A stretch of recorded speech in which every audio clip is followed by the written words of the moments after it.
that is the minutes for December 15th, 2025 at 7 p.m.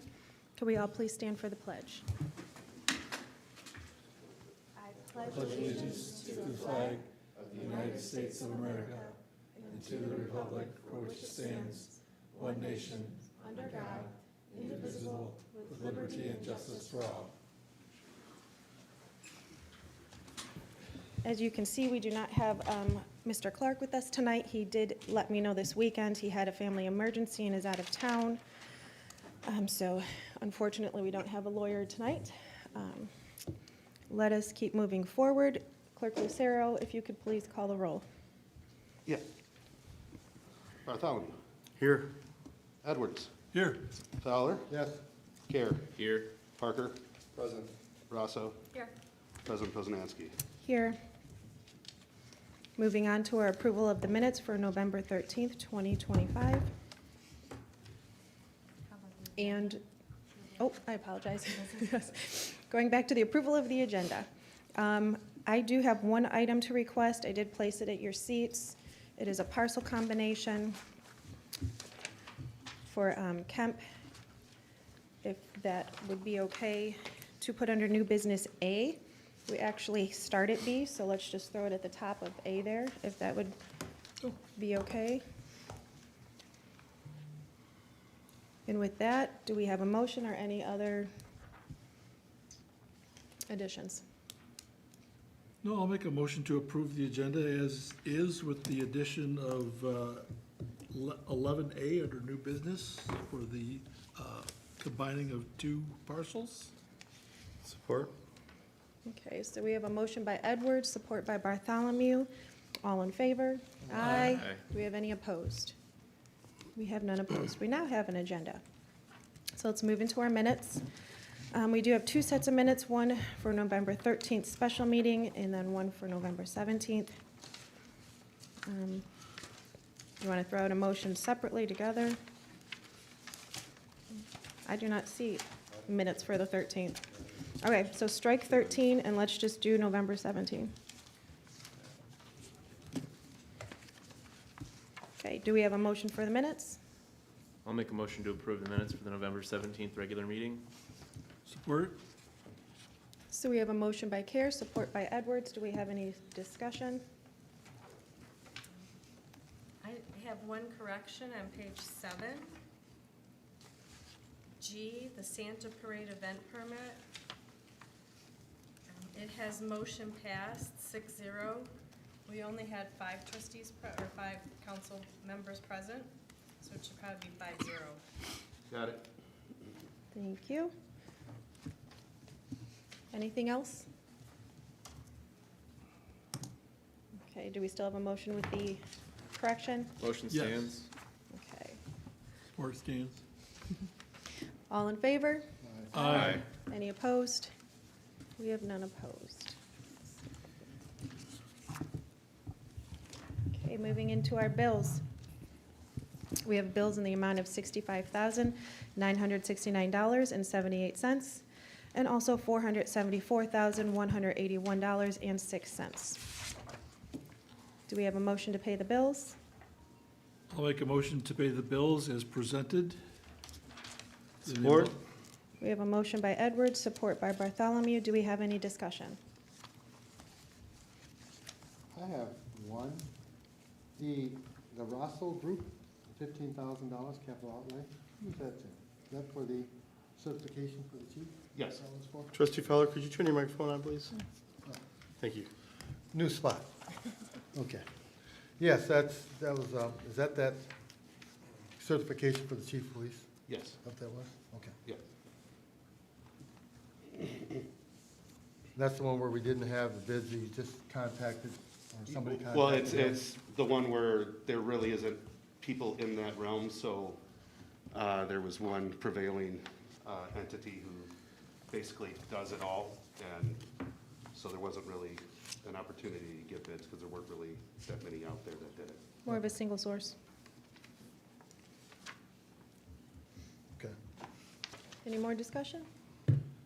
I had a question on one of the receipts that came in for, I apologize, a little faded Alpha, I think it's armament company on 32 Mile Road.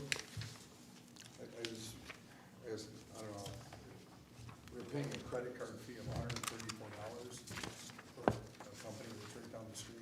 We said, couldn't we cut a check for something like that instead of paying a $134 credit card fee? Unless that's not a credit card fee and it's just labeled as that, it seems.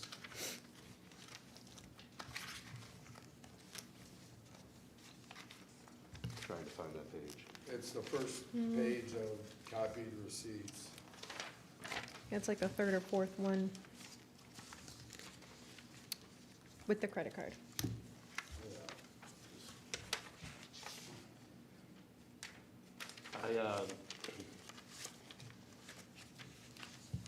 And maybe Chief we had discussions about it. We had to get the payment to them quicker. And I forget what was going on, but we were essentially retiring the old units. And in order to do that, and some of them, like everything in this village, were broken. So in order to get them, we certainly could have invoiced them, and we're moving forward, trying to invoice where we can, but it was just a matter of, if we're sitting here and retiring this, and we have to replace it right away, go ahead and do it. That's the best explanation I can give you. Because we talked about that a few times about that. And you'll likely see something later on for the suppressors in another month, the same issue. Some companies don't want us to invoice them.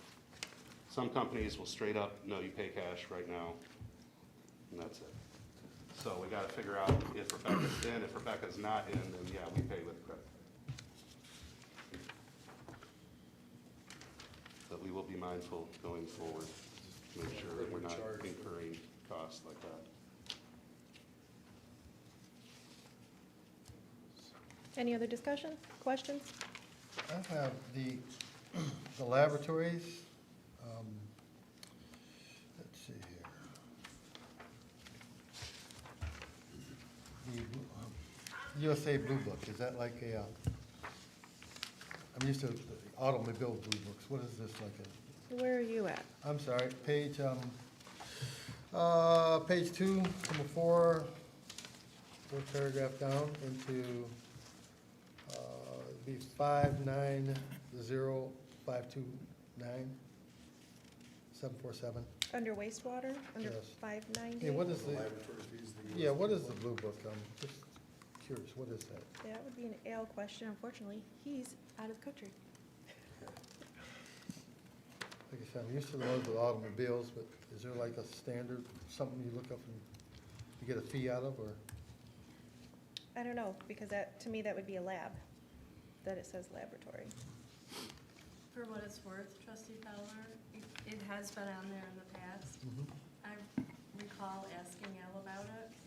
I'm sorry, I don't recall his response, but it got filed away, and every time I see it, it seems okay to me. Okay. So for what that's worth, and you know I question a lot, Yeah. I remember Al addressing that with me once. All right, thank you. Yep. Yeah, I don't mean it, I don't believe it would mean like laboratories in a restroom. I believe it's some sort of lab that they have to. No, it, Yeah. it looks like they supply flow meters.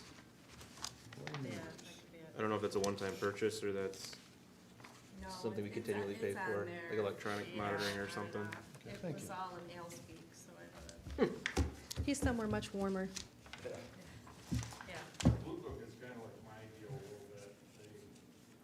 They Okay, Mhm. do the legwork for you and then you got a little bit of everything. makes sense. It's a place where you do your shopping. And they've already vetted and Okay. gotten the best Yeah, price, it sounds okay. like. Just curious. Like I said, I know the auto blue book, and Mhm. just curious, was this the same situation? I don't think anyone would pay $5,000 for any vehicle we have over at wastewater right now. Any other questions? Okay, we had a motion, let me look. We had a motion by Edwards, support by Bartholomew, paying the bills, all in favor, or rather, Clerk Lucero, will you call the roll? Fowler? Aye. Rossum? No. Parker? No. Bartholomew. Yes. Edwards. Yes. Hare. Yes. President Poznanski. Yes.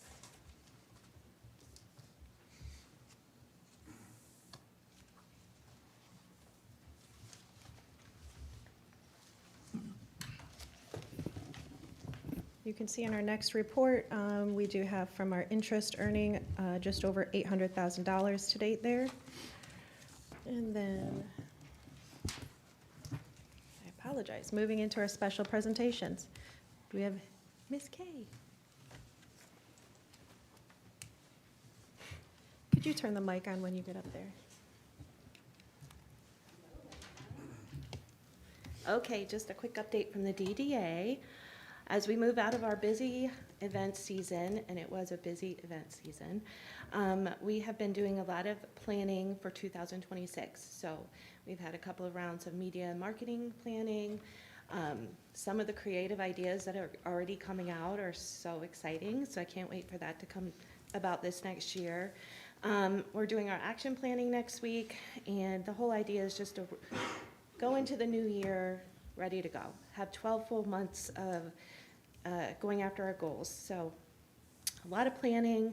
We're also working on becoming Michigan Main Street Community Certified. So that's going to be a big project this year that we just started. And outside of that, our grants. So we've got 5 infrastructure and placemaking projects in the works. And so I'll have my head down for the next few months just submitting applications for those.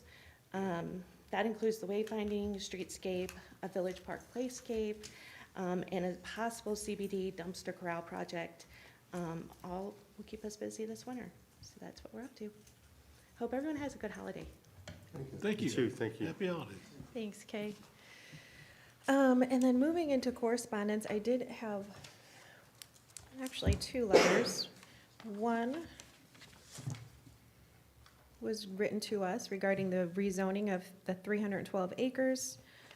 This resident lives on Benjamin Street in the village. She says, I've lived in the village of Romeo for 22 years, and I've been upset with many things throughout the years, but I've never been so strongly opposed as I am right now. The thought of having a Myers grocery store was an excellent idea, but the rezoning for industrial research technology is a horrible idea for a beautiful, quiet community. Objections are as follows.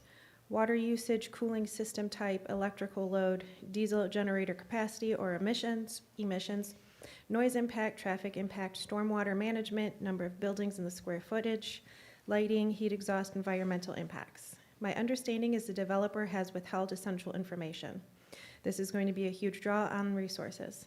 The electrogrid, the water and sewer public works infrastructure, and could possibly alter the surrounding environment in a negative way. Zoning and master plan alignment, rezoning to industrial violates the township's master plan, which prioritizes preserving rural character and farmland. Noise pollution. Data centers use massive cooling fans and backup diesel generators. The noise ordinance, often set at 50 to 60 decibels, is insufficient for the constant low-frequency gum 24/7 that data centers produce, which travels further than standard industrial noise. Water usage and aquifer risk. Please provide a hydrogeological study. Data centers can consume millions of gallons of water daily for cooling. This can risk residential wells. Also, if it used as a closed-loop system, what is the massive electricity trade-off and the hazardous chemical storage of coolants? Grid stability. The recent DTE hearing in Saline, Augusta, where experts warned that massive data centers could raise rates for residents and strain the local grid, leading to brownouts. We already have excess power outages and brownouts in Romeo. Please don't destroy our beautiful community by approving this disastrous rezoning. I just, in general, like to address this is not the Village of Romeo property, and we are not rezoning anything here at the village that is Washington Township. However, it was sent to all of us and asked to be read. It is a resident. The second one was a little bit of information from our cemetery board chair, who would have been here tonight to read this and was not, so I told her I'd take a few minutes and give us all an update, because they have been working hard. So, over the last 12 months, the Village of Romeo Cemetery Board, along with the Village Cemetery Sexton, have accomplished numerous projects and continue to work towards several goals. From our sexton, Mitchell Foster, the list of cemetery accomplishments for the year 2025. Created a tripod hoist to lift and level small to medium-sized headstones. With this, also purchased headstone setting compound to seal the bottom of the headstone to the base to prevent water from getting underneath. This allows, I'm adding to that allows Mitchell to do that on his own without needing extra assistance. Tested new foundation system called, I'm not going to try that word, but to replace old foundations for headstones with a polyurethane honeycomb structure that holds gravel to hold up headstones instead of pouring concrete, waiting to see from a winter season if they'll hold up. Removed some high-risk trees here at the cemetery and ground down most unsightly stumps. All alphabetical cards in our card files were filed into BS&A, and synopsis was given on what information those cards give. Sexton Foster was also deservedly awarded the Cemeterian of the Year by the Michigan Association of Municipal Cemeteries, per the recommendation of the Village of Romeo Cemetery Board of Trustees. In addition, the board has also maintained financial stability in our funds and have responsibly used taxpayer dollars for necessary means. Hired King Surveying to survey and stake the cemetery's proposed 13th addition, which is just over 1 acre and located to the east of the water tower. Funded the final phase of the geomapping project being done by Anthony Kowalczyk of Anderson, Eckstein, and Westrick. The map should be available to the public in the next few months. The mapping project is also helping to identify unused and unsold lots. Funded the foundation for a new memorial the VFW Stryber McVicker post will be erecting this spring, or when the memorial engraving is finished. Surveyed and created 24 burial spaces for emergency immediate use, so village residents are not turned away. Created a master plan committee, created and continue to create policies that have been absent from the cemetery specifically, including a policy for transferring plot deeds and for headstone repair. We'll be partnering with the Friends of the Ray Township Library and Historical Society to apply for a grant from America 250. Received the gift of 2 trees from the Romeo Tree Board, as well as received an assessment of the cemetery trees via the Romeo Tree Board grant. The goals for 2026 at this time are to continue creating policies and procedures, update the current cemetery ordinance to reflect more current needs, usage, and policies, etc. Bring the mapping project to fruition, which will include ground-penetrating radar, photographing stones, and etc. Continue efforts to develop the 13th edition. Continue working with the village to make the best use of the retention pond area. Partner with the Friends of the Ray Township Library and the Historical Society and Romeo Middle School in the event their grant efforts are fruitful to have older headstones cleaned and better preserved. Continue working on the master plan for the cemetery to ensure the best use of taxpayer dollars. And wishing you all a happy season, holiday season. That is from Miss Debbie Martone, the cemetery chair. Okay, moving on to our public comment now. If you would like to have a public comment, you have 3 minutes at the podium. You may speak on any and all topics. Okay. There's one more at the end if you missed your chance. Officer reports. I guess let's start with our trustees. Nolan, would you like to start? Yeah, sure. Following your report last month, I signed up for the Michigan Infrastructure Council Asset Management Champion Program. That starts in early January. That'll be cool. I did want to give a thank you to a lot of the local businesses and individuals. We did a toy drive for Miracle on Tilson Street, and dozens of restaurants, businesses, stores all helped out. We've distributed over 70 Christmas dinners and presents to all their children, to all those families, so that's huge.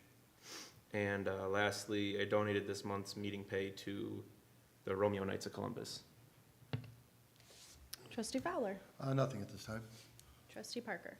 We do Ex-Officio if you'd like, planning. This month we went back over the short-term rental. Council sent it back last month. Our planner was not present, but we did make note of some of the changes that were presented back to us hopefully she has a draft for us for next month, and then we can get it back to you guys January, February.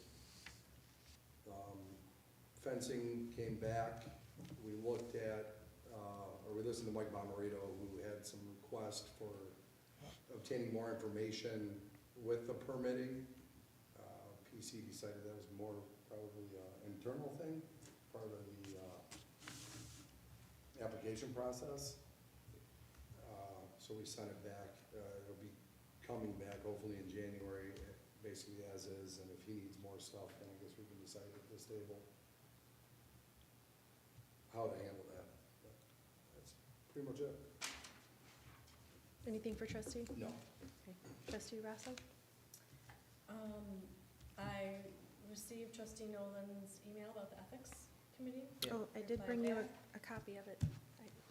Get to with me after. Okay, all right, and you've replied back, and that's it. Trustee, sorry, Edwards? Yes, well, I did attend the last Thursday's Washington Township Planning Commission meeting, and in regards to the data acquisition center that they're planning for 32 Mile and Powell Road. Or I shouldn't say planning, they're requesting a rezoning.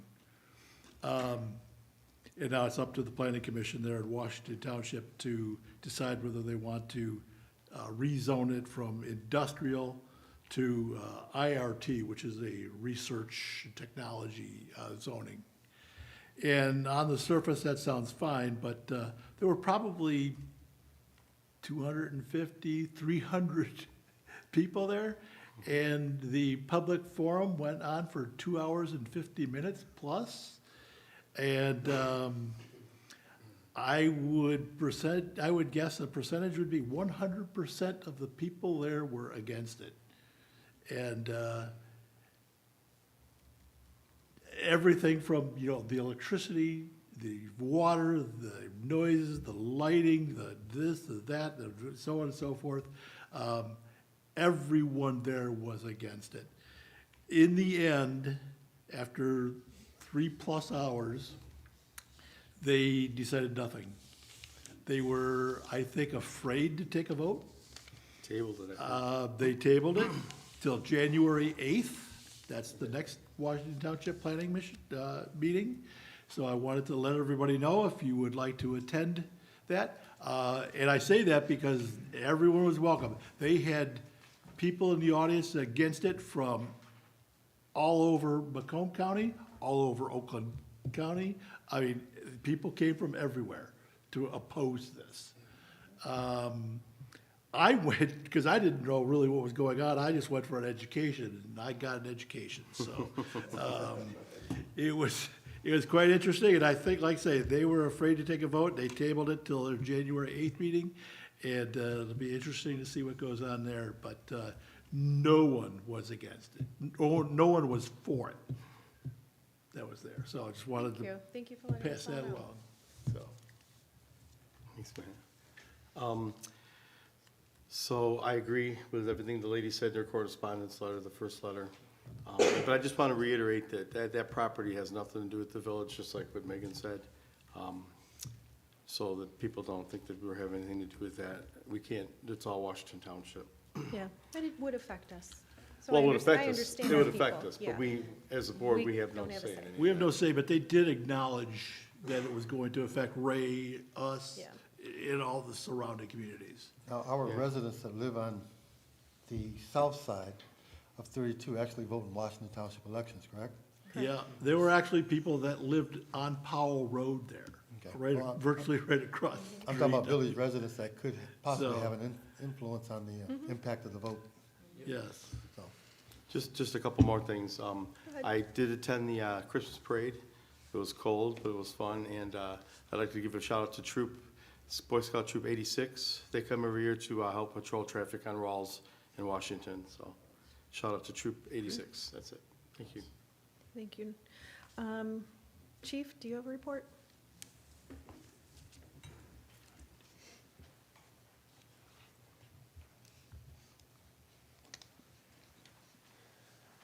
Hello. So I want to, I guess, discuss a couple of benchmarks that we've reached within the first month of the accreditation journey, which are these two things are a big deal. And give some credit where credit is due. As all of you know, we began with the auditing of the property room. That's complete. There's a few small minor things that have to be done. The property room manager, in accordance with the accreditation standards, cannot be the chief of police. Officer Rick Soulier has volunteered to take on that job, and he's done a fantastic job with the auditing process and the clearing of that room. Officer Patrick Bauer is his assistant, his backup in that position, has also been helping him, and the two of them have done a fantastic job. If anybody's seen the room, you wouldn't recognize it. I mean, it looks amazing. Second thing is that we have not been for some time and are now in compliance with all state IT security requirements, which is, that's a huge deal. Cool. Dispatcher Scott Luce spearheaded that charge, volunteered for it. Also did an amazing job working with the state, making sure we are meeting all the standards that are required for the entire agency, but especially dispatch. And lastly, I try and discuss every month the state of the fire department dispatch saga. We now have 5 months of solid data, and the added response time to the village of Romeo residents is exactly 2 minutes. Goes up and down a few seconds every month, but it's coming in right now at exactly 2 minutes. Two other stats that I've been keeping track of in the spreadsheet. Call processing time. What this is from the time somebody dials 911 with an emergency, it's the time measurement between that call and when the fire department is put on the road, when they're dispatched. And our dispatch, with our local dispatch, that call processing time is 1.2 minutes. That means the time somebody has an emergency and dials 911, it is 1 minute until the fire department is on the road and en route to them. With the added measures put in place by Comtech, and again, I always put the caveat out there, this is not Comtech's fault. We were all pushed into this, forced into this, but the call processing time is 3.4 minutes. So again, you're a person in need of emergency assistance, and you dial 911, it's 3.4 minutes on average before the fire department is even put on the road. That's where I'm at. Any questions? Have we looked at solutions or ways to improve that? Yeah, well, I mentioned a couple of meetings ago that we are dispatching our police officers to all medical runs now. They aren't emergency medical technicians, but they do have basic emergency response capabilities, equipment in their car. Yeah, up-to-date packs. So we are doing that. I do need, yes, Chief did supply me with some information.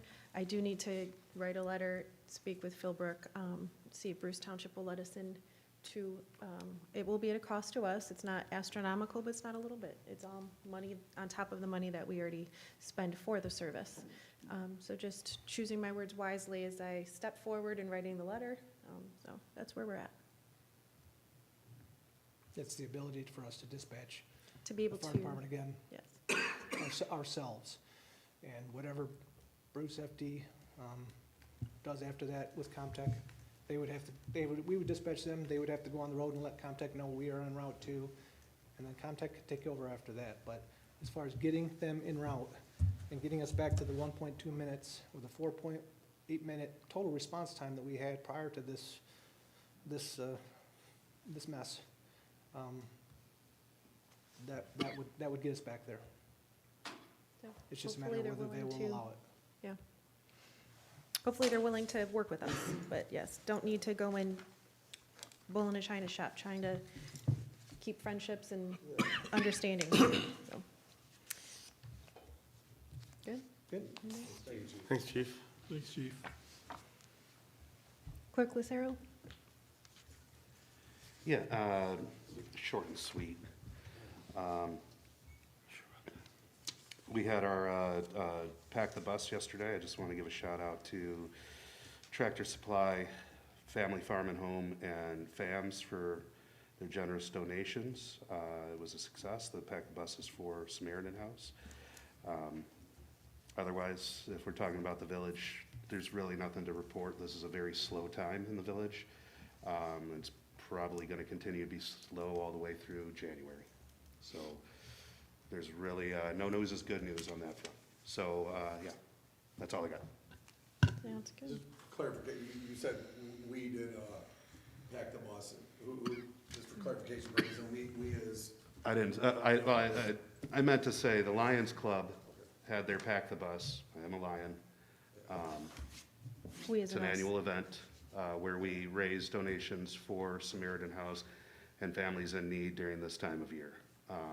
And we try to literally pack a school bus.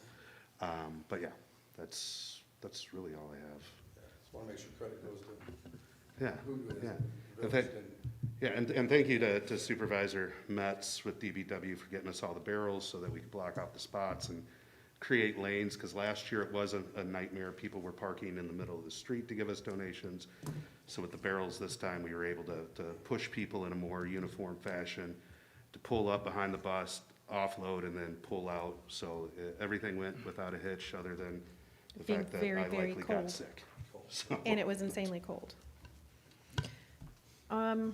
Also, a short report for the month. Christmas parade was a great night, very cold, but everyone had fun, of course, and Santa and Mrs. Claus, they are just beautiful characters. They really do a good job.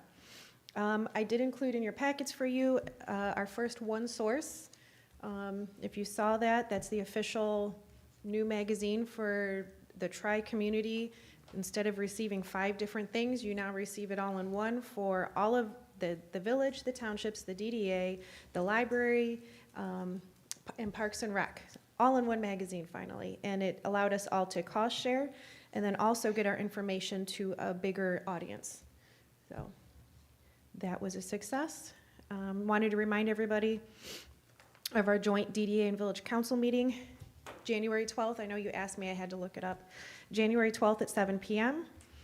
That will be here. And then just as a reminder, the village offices are closed for December 24, 25, and 31, and then also January 1st. So basically the eves and the holiday. And then also, again, thank you to the DPW for staging the barrels and the coordination to get the downtown trees trimmed. That's all done and went well. Nobody got hurt that anyone's reported to me. So yes, it all looks beautiful, and thank you for the tree board for their initiative and taking that on and bringing it to us. We appreciate that. Okay, let's move into our committee reports. Do we have anything for Bruce Sewer? No. No. And then for our ethics, that's, you addressed a little bit there at the beginning. Still looking over, Nolan gave us the edits. Maybe we should actually set a date in January to get together face to face. Sure. And then into our unfinished business, starting with our managed IT services RFP. Let's see, we received just over 20, was it about 20, Jamie? And we end up here. In our possession, you received, in addition to the general counsel packet, did we get 7? Yes, there should be 7. You know, we had to knock them down for you guys with the proposals. I went through them. Some of them didn't meet all of the standards that we put out there.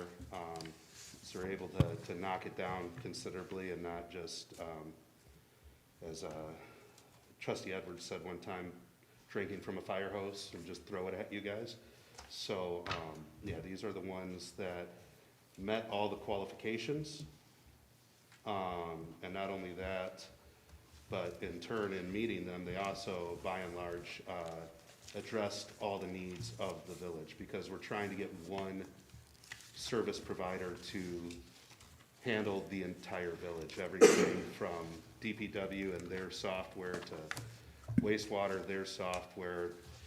They have to be compliant with, we wanted them to be licensed in Lean and CGIS so that they could work on the police software. So those were some of the requirements. And that's how we narrowed them down for you guys. Or I narrowed them down. Do we have any discussion? There's a lot here. Yeah, so, I mean, a handful of them that did, or a few of them that made it in front of us, talk about excluding all the following. So is it, would that be then additional then, like the one says third party? Mm-hmm. So that would be an additional cost on top of Yes, the number we're seeing? yeah, some of them exclude, and they say in their, Yeah, three of them talk about licensing Yeah. exclusions. and that, yeah, I mean, currently who we're with and a number of the other ones, they have licensing all included, so they're working as vendor liaisons between the village and our third-party apps. They're taking on the cost of those applications, and making sure that, you know, BSNA isn't going down, or Microsoft 365, or Talent, or any of those that we use here in the village, so they handle all that. Clerk, can you remind me, what's the date that the contract we have expires? So it expired back in August, and we kept going from, we went on to month, because we were waiting for the computers to come in, and because he still had to do a ton of work on our systems, and I just didn't feel it would be fair for him to have that looming over his head while trying to do that.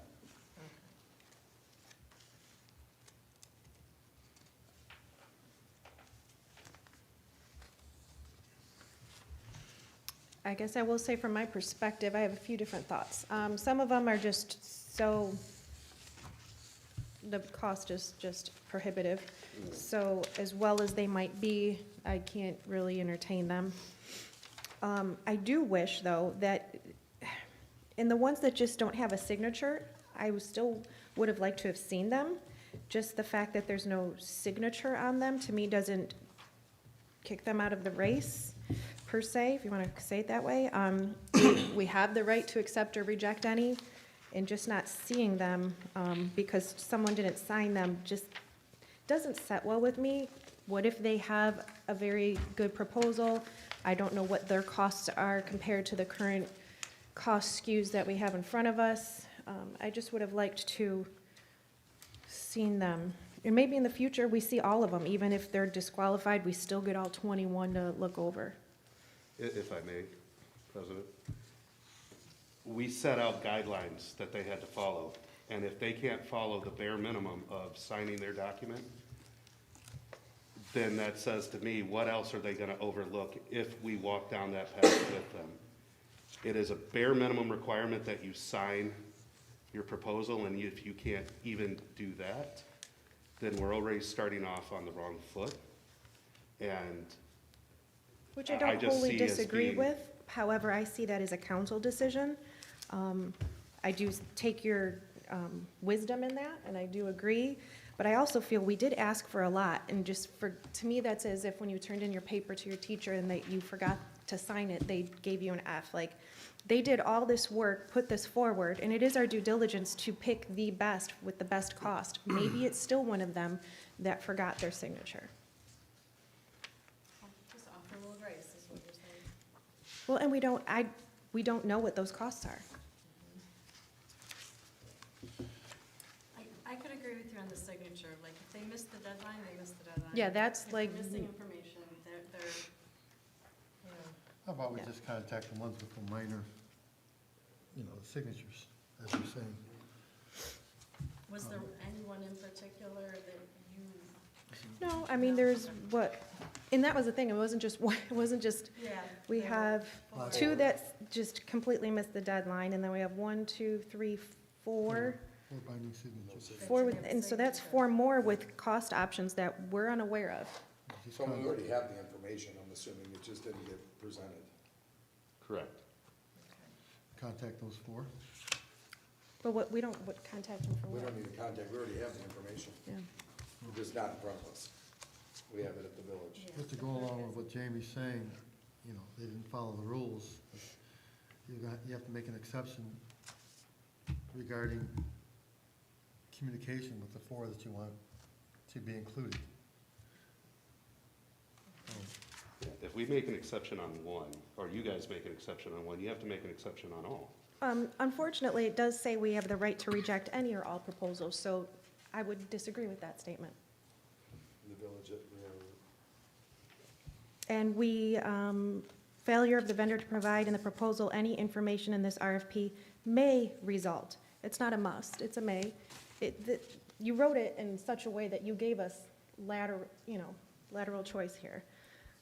I did, though, put on there that proposals must be endorsed.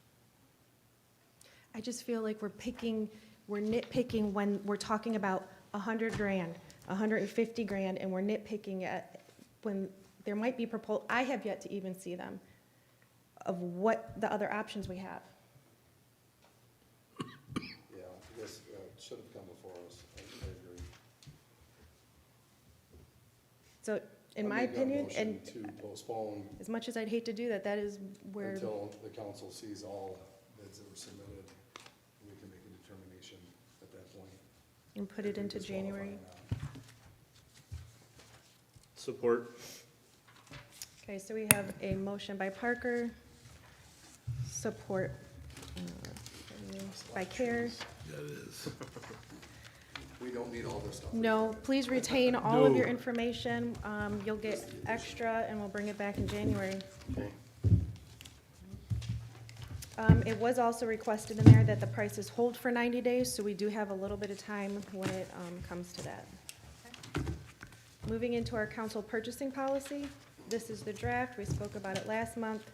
We were all, Do we have to vote on You it? have to vote on I it. apologize. So we had a motion by Parker, support by Care, to table or postpone until January. Do we have it all in favor? Aye. Do we have any opposed?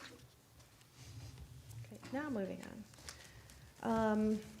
Into our purchasing policy, we all said we were good with the costs, so those have just been unhighlighted and solid. And if you looked at the highlighted sections, I did add a little bit of verbiage that we spoke about. At number 5, purchases greater than 3,000 but less than 6. I did add a sentence stating dividing a purchase in order to avoid the quotation process is prohibited. I tried to make it as concise and pointed as what you were getting at. I like the addition of that, but shouldn't that fall under all purchases? Because then couldn't you do that same thing and divide up a purchase greater than 20,000? So maybe that should be part of a standard that's not attached to just one of the policies, just to number 5. I guess it would mean, You could, that was how we discussed it. We could put it under objectives or purchasing principles, it might be more. So take that sentence and move it under 1. Yep. Okay. okay. The rest looks good. Okay, The only other, that is the change to 2 comparable quotations. I still think we should stick with 3. That's kind of an industry standard. I don't know why we'd go down to 2. And again, we've seen several instances where it's 1 or 2 people that provide one thing, and if it's justifiable and it's presented, cool. But there's plenty of people that provide a lot of services that we can get quotations from, as we see from a stack of several here tonight. So I'd like to see that stay at 3, not 2. that was a suggestion made, and that was where the board was at last month. I apologize for being sick. I don't It have a happens. problem with 3. Do we want to see it Sounds adjusted? standard. Do you want to see it stay the same? It's currently at 3, right? It'll stay the same? Currently isn't there. I mean, I'd see 3 unless you can't get 3. Right, Yeah. and it's allowed for that. I thought it was in one of the, I thought it was listed separate somewhere in the original. I'm seeing in the spot. It was currently not in that sentence at all. We added that. I mean, that's fine. If we just bump it to 3, that's fine, as long as, like you said, if there's only 2 and it's justifiable, then so Well, be we it. still have single source number 8, so I mean, Right. at the end of the day, when you can only get a single source, that's where you're at. But then again, I think that same thing should apply then to number 7, right? Just because it's between 6,000 and 20,000, we're gonna get 2 or 3 bids. If we're going over 20, I think it should be, I think the intention with that is that it then has the additional RFQ or RFP, where there's more meat to it, whereas this one being a little less, it doesn't have those same requirements. Mhm. I think that's why where Shelley's request was to add that sentence into 6, but It does make sense. whereas If we're 7 gonna- has additional, If anywhere in here it mentions having to get a bid, then we could be consistent with 3 all the way through. yeah, purchases less than $3,000. I don't see a need to bring 3 Right. bids before council, right? Yeah. I mean, hopefully do your due diligence as a department. well, they head, do, and they try to, We're good, right? I get that. So you wanna add it to 6, 7? Just 6 and 7. did you just say 6? 6, 7. I couldn't help myself. You're welcome, you're welcome. We just went to 7 in my house, just because I got tired. Yeah, okay. I mean, does it need to be in 7? I mean, That's when where we're I'm at. reaching out It says to companies for 5 and RFQ, 6, we're bid. contacting companies and getting a lot of pricing, Yeah. whereas they'd be coming to us. No, I understand what you're 7. saying, yeah, because The 3. I understood what Megan, when she said it, that we're putting it out there for Okay. bid, and so. So just 5 and 6? Yeah. Okay. I think that's fine. Okay, and then we had the addition under emergency to contact council by email within 72 hours to be made aware. Good. Okay, continue to work on that. We'll bring it back. Can we have a motion to continue with, I make a motion that we continue with the council purchasing policy. edits or whatever you want to For say? for Update? the edits to be accommodated and brought back next month. I'll support. Okay, we have a motion by Rousseau, second by Parker. We have all in favor? Aye. Any opposed? None opposed. Okay, moving into our village manager discussion and decision. Trustee Fowler. Yes, I'm sorry I missed the last month, couple months here. Family emergency in one of them. Before we even begin a discussion on this topic of the VM, this is, I want everybody to know, it's not a personal attack of the current administration. We're just looking for a proactive, long-term solution that will benefit us all. I wrote some stuff down here. The Village of Romeo, for years, has operated with less and was more efficient. Since the Siglo and Mike Lee administration, we have had 2 village presidents as the chief executive administrator running the village affairs, and 2 different elected clerks. This formula has not served the village well. Many residents are frustrated with the way the village has been operating. They want to get back to the simple functioning, common sense village that serves its residents. Now, there's 8 items on the why employ a village manager. I'm going to read off. Maybe at the end of that, we can have a discussion over those items. If you guys didn't get a chance, there's some copies up there of what we're all reviewing ourselves up here. All right, why employ a village manager? Professional administration. It brings in a trained, experienced administrator to oversee day-to-day operations. And the second one in that item number 1, it ensures decisions are made based on professional standards rather than politics. And that's something I think that the separation needs to be between our clerk running the village and what we're doing here at this table. Because politics has an awful lot to play with it, and we'll discuss that later. Number 2, the efficiency and accountability. Council sets policy, the manager executes it, creating a clear separation of roles. The second one in that item is a single point of accountability for how the village runs. And the third one is, can streamline workflows, modernize practices, and improve responsiveness.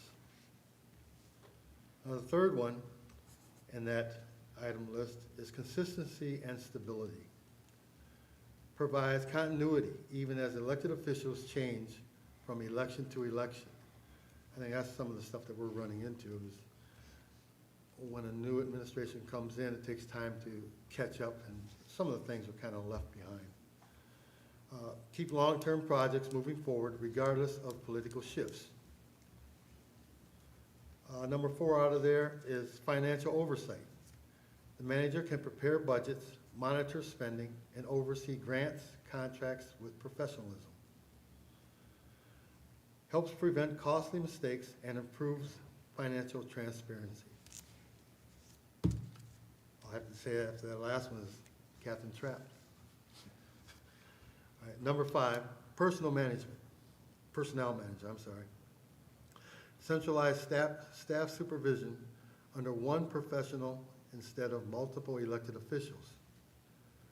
The second one there is ensures hiring, evaluations, and discipline follows consistent policies and best practices. Number 6 on this list is public service focus. Residents get a consistent go-to person for village services and concerns. Number 7 on this list, flexibility for the village. Council can customize the manager's powers, duties, and ordinance. If the community feels different in the future, the ordinance can be amended. And number 8 in the summary, a village manager brings professional, full-time leadership to Romeo, allowing the elected board to concentrate on representing residents and setting the village direction.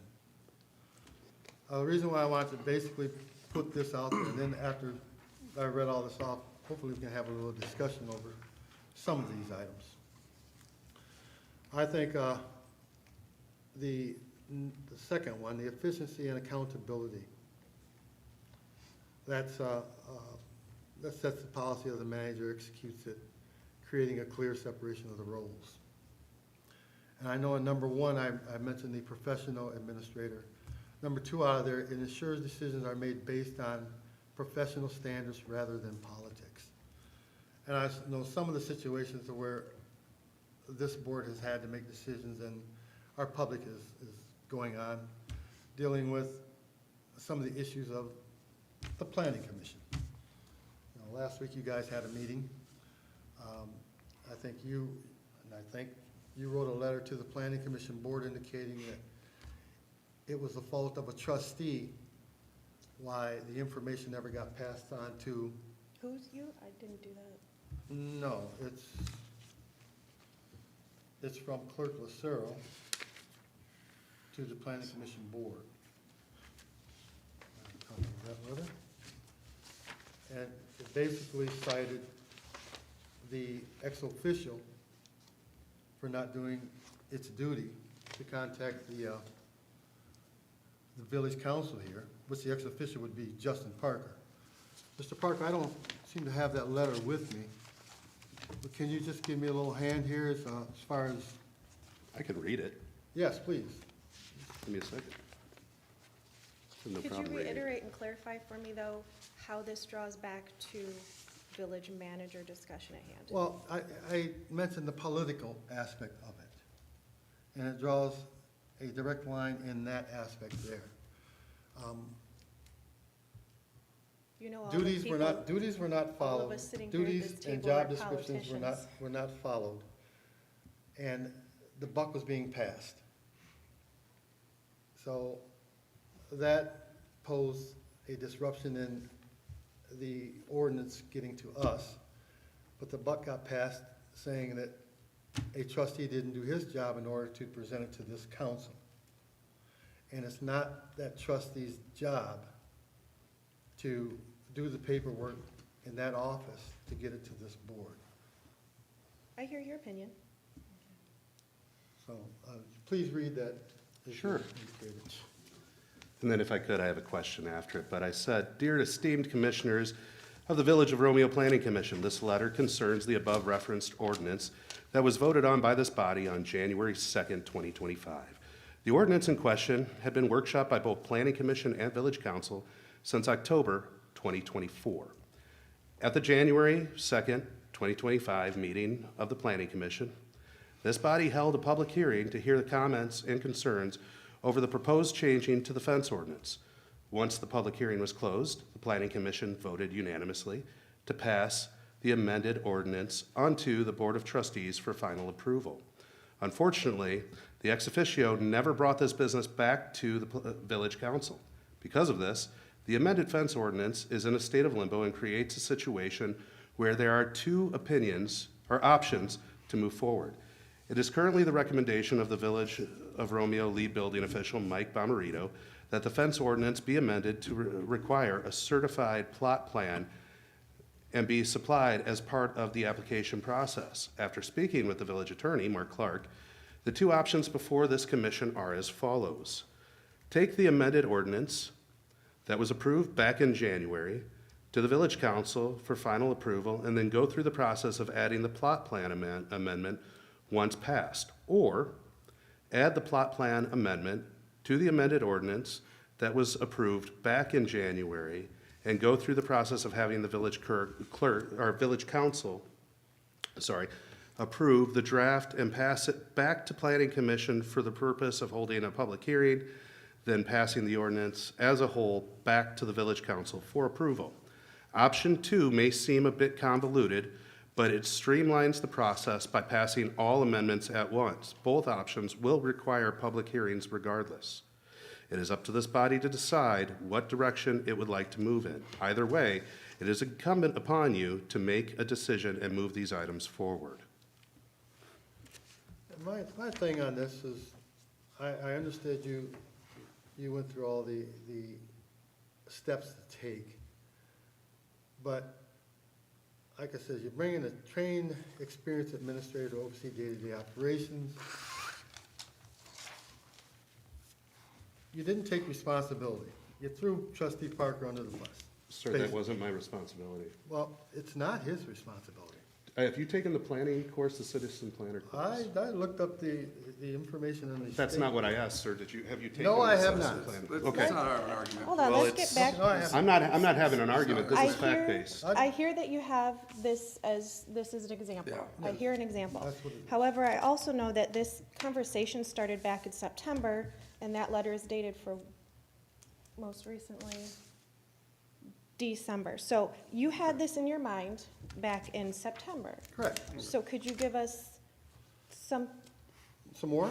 Want some more? yep, Another recently situation.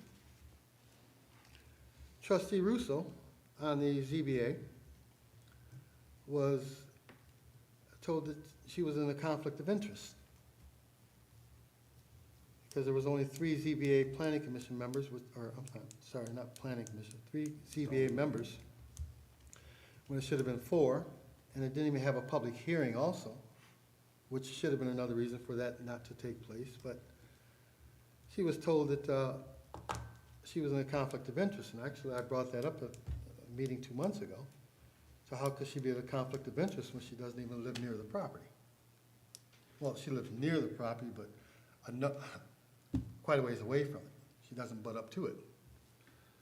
And I think Trustee Russo at the time was trying to explain the fact that even though she lives in that community, it's still a concern of her and her constituents in that community, what was going on with that property.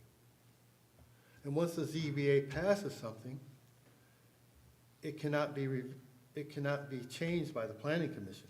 As Mr. Clark told us once before, it's a done deal. So even though they didn't have the public hearing, didn't have enough board members there, it still got passed, which. And if I may speak on that, I think from my perspective, perhaps it shouldn't have even been put on the agenda then, and we shouldn't have had a meeting until we had. So I take that, Trustee Fowler, as your, if I can, Yes, please. it's the bigger picture. Even though that's what happened, the bigger picture is perhaps we shouldn't have been doing the meeting to begin with, or that shouldn't have been on the agenda. And if we had a little bit more consistency, those things might not happen. But, and then I have a couple questions for you when you're ready. Yes. That I think is what you're getting at? I do have a question. Yes.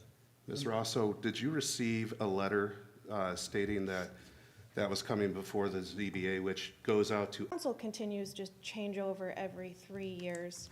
The council could decide to change direction of which they give to the manager. So I see a little bit of what you're saying, but at the same time, I still see the probability for inconsistency. The manager would be on a 6-year contract, which would then go through the cycles of the trustees. Yeah, and it would be a 2-year, every 2 years you'd lose 3 trustees and possibly the president. So there's always that overflow, that overlapping. And you're of the making board a also. definitive statement as if this contract will be 6 years. It could be 2, it could be 1. Whatever the board decides, I agree. I mean, if I could step in, I think like the bigger picture, and I think, Zach, you kind of hit it when you said being proactive instead of reactive. I think that's something we've heard from you several times. Jamie, our current clerk will even admit and say that the past clerks that we've had, he's constantly brought up as he's discovered concerns and issues and downfalls and things that have been done improperly. Not saying Jamie's doing anything wrong, but it was pointed out with Catherine. It was pointed out before that with the clerk before that and the clerk before that. You brought these before us several times. So we may have the best clerk we have right now, but that's not always a guarantee, right? And to look at being proactive and looking at what's best for the long term of the village, I think that's something that we really need to consider, is having someone there that's consistent, someone that is educated and trained and does this, not just who may win the next election. Originally, when this was brought up, when President Mel's on, and I think some of us were on that then, I wasn't for it. And I didn't want, my mind was, I don't want to take a vote away from the residents. But our clerk doesn't even have a vote at the table, doesn't weigh in on the final decision when it comes down to a vote. So I don't really think we're taking that away. I think we're putting more safeguards in place to protect the village for the long term. I don't know, Nate and Matt, you guys were for this when 6 years ago, yeah. brought it up. What was your guys' thought then on why it was a good idea? Well, the same reasons that you've laid out here, that Zach has been laid out here. We got nothing but resistance. It'd be full-on resistance. But At that time, it was treasurer and clerk. Trustee Fowler used to say that he did not want to lose his right to vote. That's what he used to say, and I agree with that, I've evolved over that period of time. to some Thank you degree. for bringing that back, yes. But you did used to say that all the time. Yeah. if I could. I mean, I kind of wanted a manager, because back then, we didn't really have a full-time president. Christine was the first one to ever start doing anything like that. Before that, it was, the clerk kind of took care of a lot of the things, the administrative things, but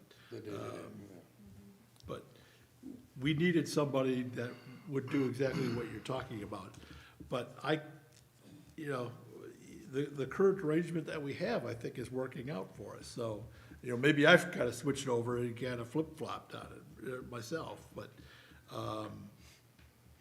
I think it depends on who's in office. Yeah. Right, and that's what we're trying to avoid. It shouldn't depend on who's in office, because you don't know. And with the clerk and the president being on the same election schedule, that's always been my concern. So you could have 2 people gone and 2 brand-new people in the same election cycle, both the clerk and the president. And that could be crippling. So I remember it coming up back then, and I remember thinking, well, you know, I didn't like it at first, but back then when I started looking into it, I wasn't on council at that point, but I remember the discussion.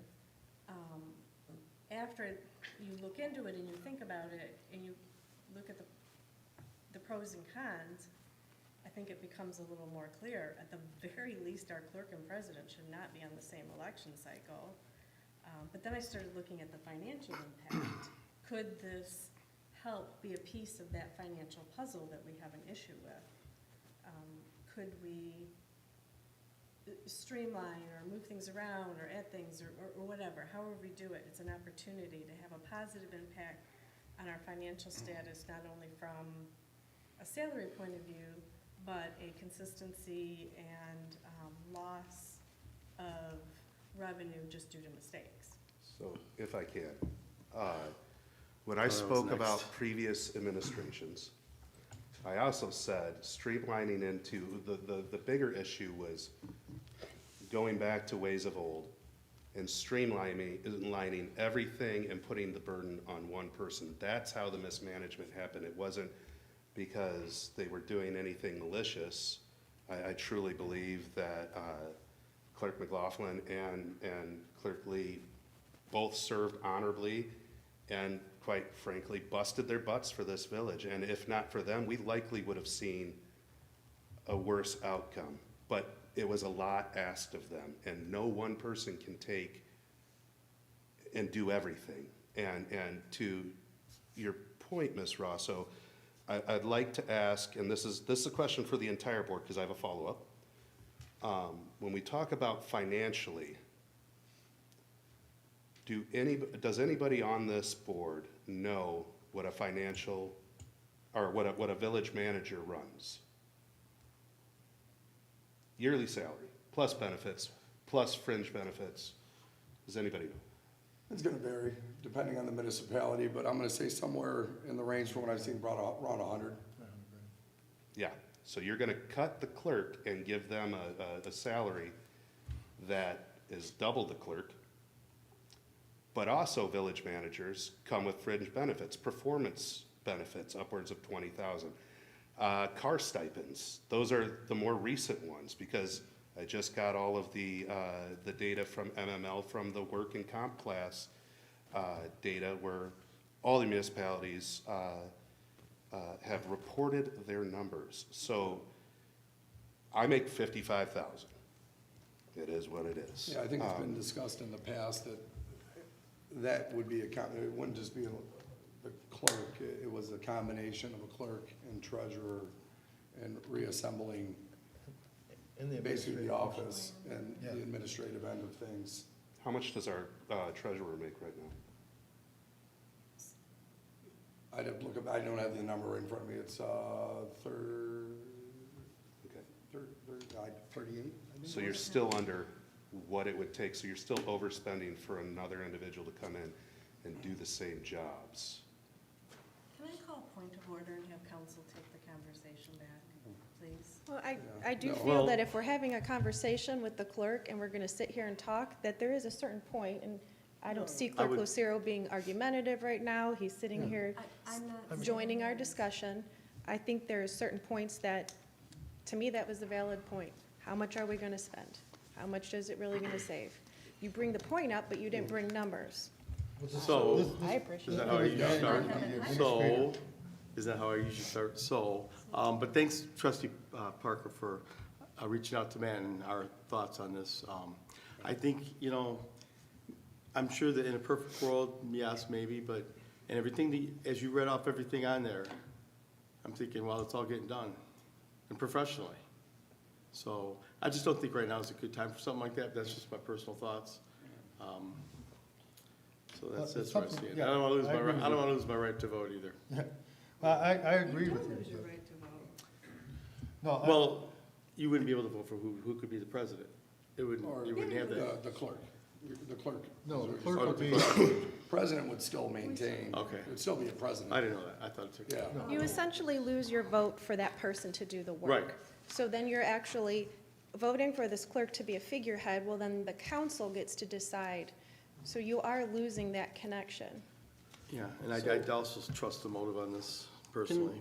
Can someone touch on how the relationship of the three roles would be?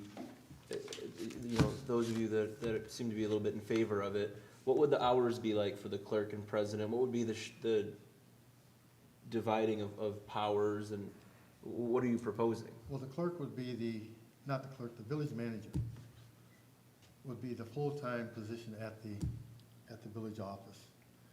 And that village manager then would do the administrative portions of the president, and then the president would just be president of the council.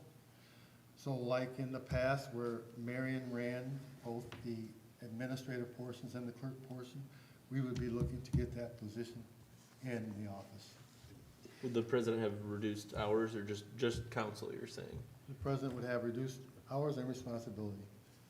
That clerk then would manage the village, the day-to-day operations of the village, the ongoing activities manager. of the village. So going back to where we were. What about the clerk? Yeah, to get the, I would say going back to where we were, I would say change, it would be a complete change. It wouldn't be where we were, and you'd have someone that would apply, be interviewed, that comes with qualifications, and again, this isn't saying you're not doing it, Jamie. correct. If this were to happen, apply, right? It's not that, it's just, we're good now, and no one's gonna disagree 100% with that, but what happens in a year and a half? What happens in 4 years from then, right? We can't just focus, like you always say, we can't just always be reactive. We gotta be proactive and look at the longevity, the consistency, and what's gonna be best for the future. We may not be on the board next time around, I may not be. We don't know what's gonna happen, but if we put this in place and we get the person in place that is, I just have to chuckle, because these are all the arguments we used 6 years ago, I just got wasted for it by my fellow board members. And the people showed up.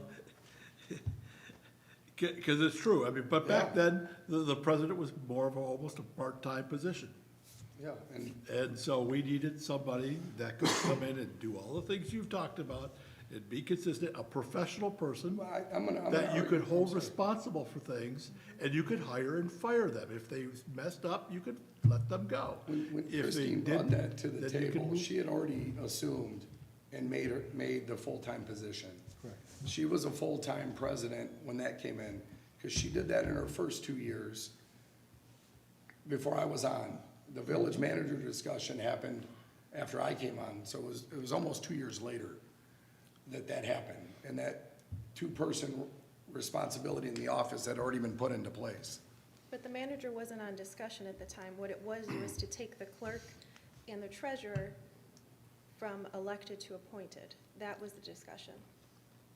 I think both Not good, options, but both options have both been there. options were discussed at that Yes, time. the manager has been discussed back in 2014. There was an ordinance made, an ordinance passed, and within 6 months rescinded. Actually, Trustee Fowler, you were the motion maker to rescind that ordinance. So this was just for At discussion, that right? time, This was I just for- believe- Is this just for discussion? yes, tonight's for I think discussion. we've discussed Hopefully it we can long have enough. At that time, I believe there was always a qualified individual within the village that could run for this office. Over the years, it's tough to get Not so much. people to, You're do it. making the point yourself. If Yeah. we don't have qualified people all the time, No, I think, we need to look forward. I think What our are we current gonna staff do? is getting the job done, and I don't think this is the time to go changing things. To address your question, But Mr. in- Bartholomew, it was requested that this item be added as Discussion village and manager decisions. discussion and decision. correct. And I postponed the decision off for, at least get legal a chance to You guys review all the approved rest of the agenda. packet that was added to your, I'm hearing at the table that there isn't any appetite for this. I see the merit in it, and again, back to a few things. I look at the clerk and the president being on the same election cycle, which is very concerning to me. The accountability and the oversight piece, and the consistency, I think would be a key element for me. Because when, you know, if somebody wins the lottery, you know, we always say that, it's better than getting hit by the bus, but,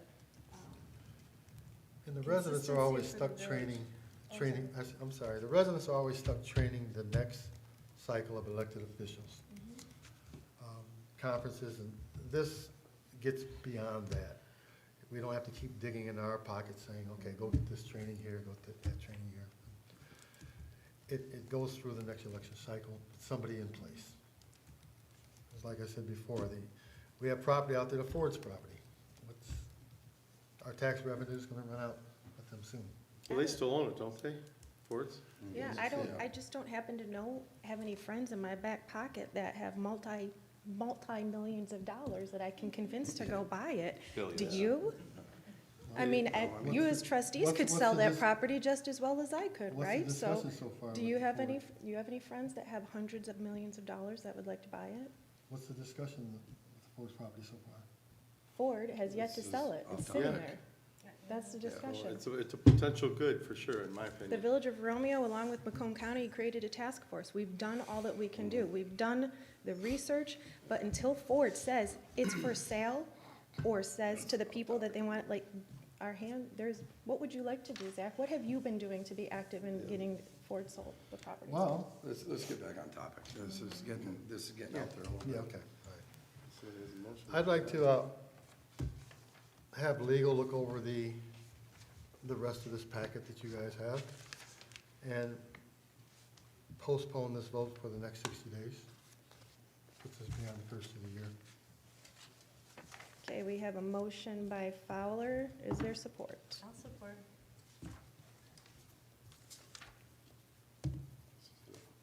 Get legal's opinion. What would you like that opinion? He can look at it. Everything in here is general law. Be dry. What would you like the opinion so that he can at least be directed? If this board makes that decision, then our next steps are as follows.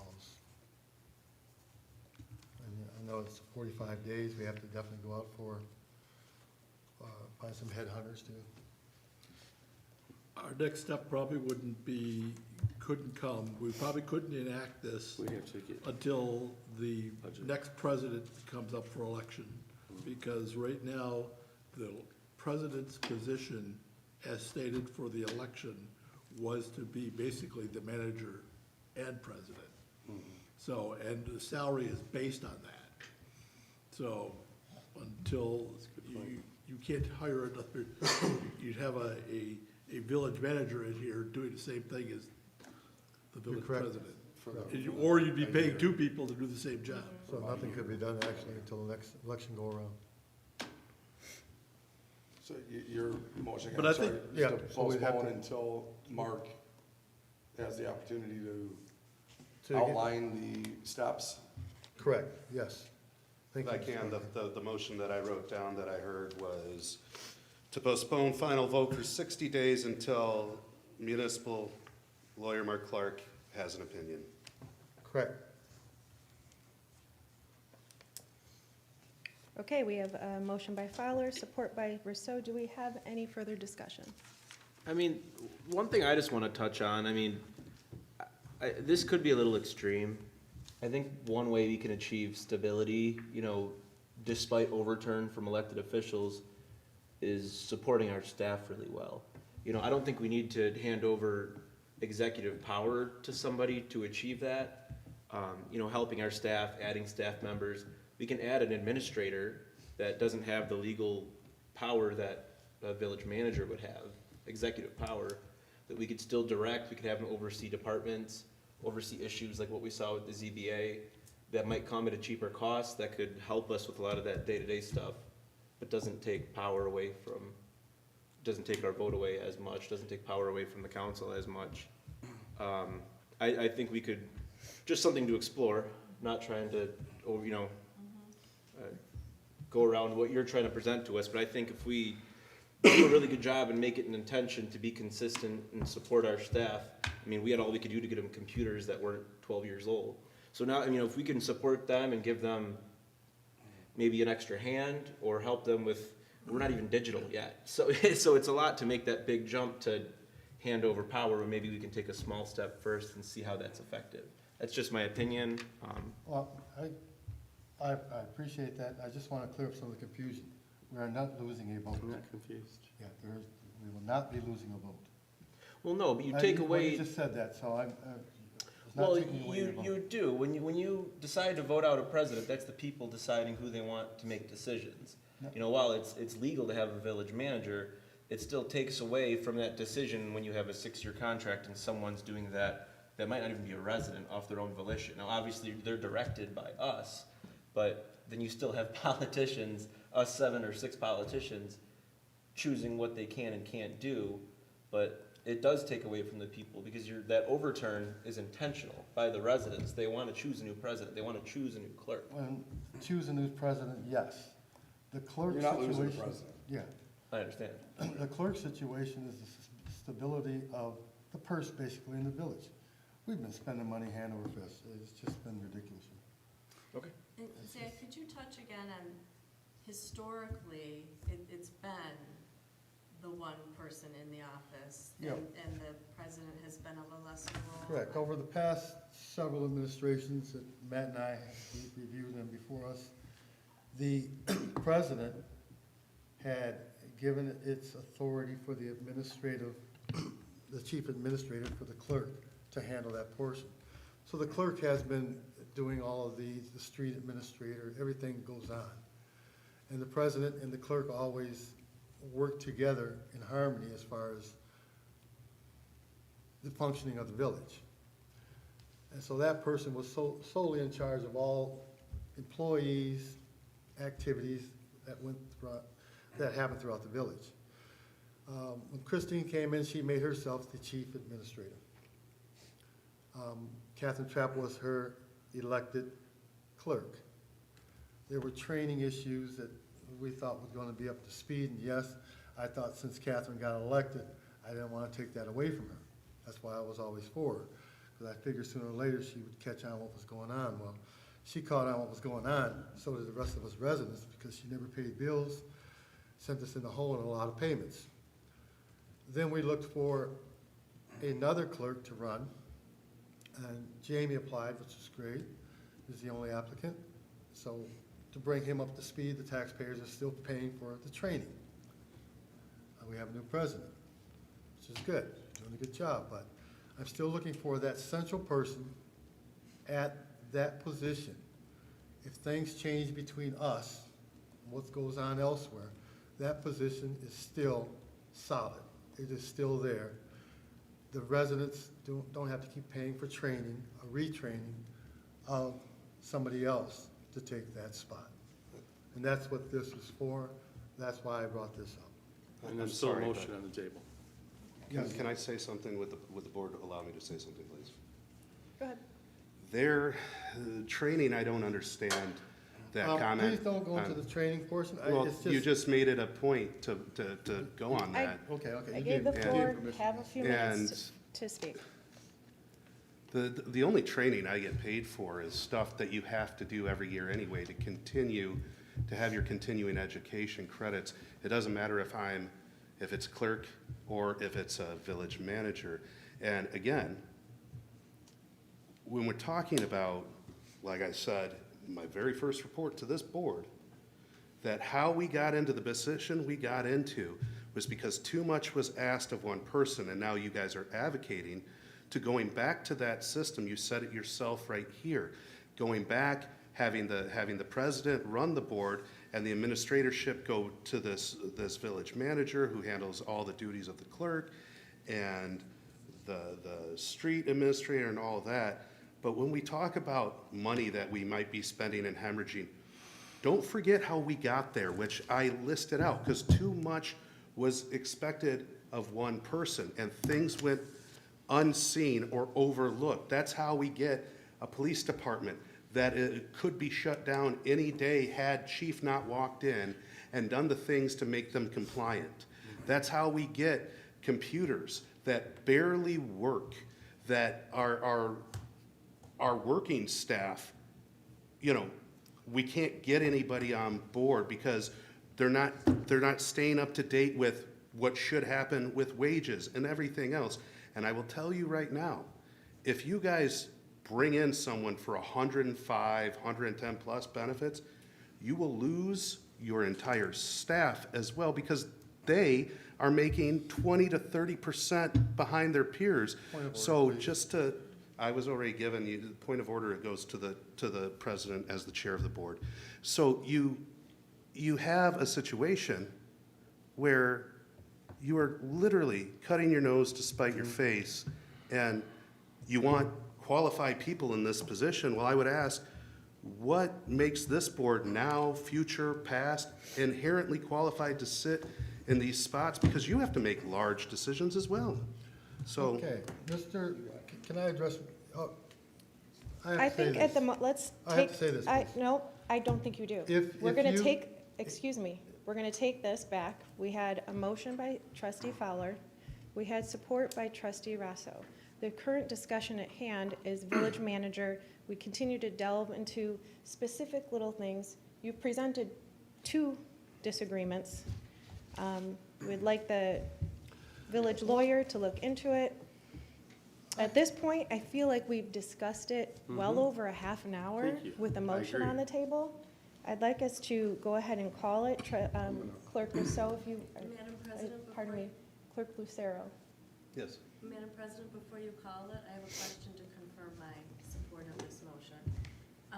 Trustee Fowler, are Yes. you specifically proposing the structure of only one person in the office, or just in general, starting with this topic? In general, starting with this topic.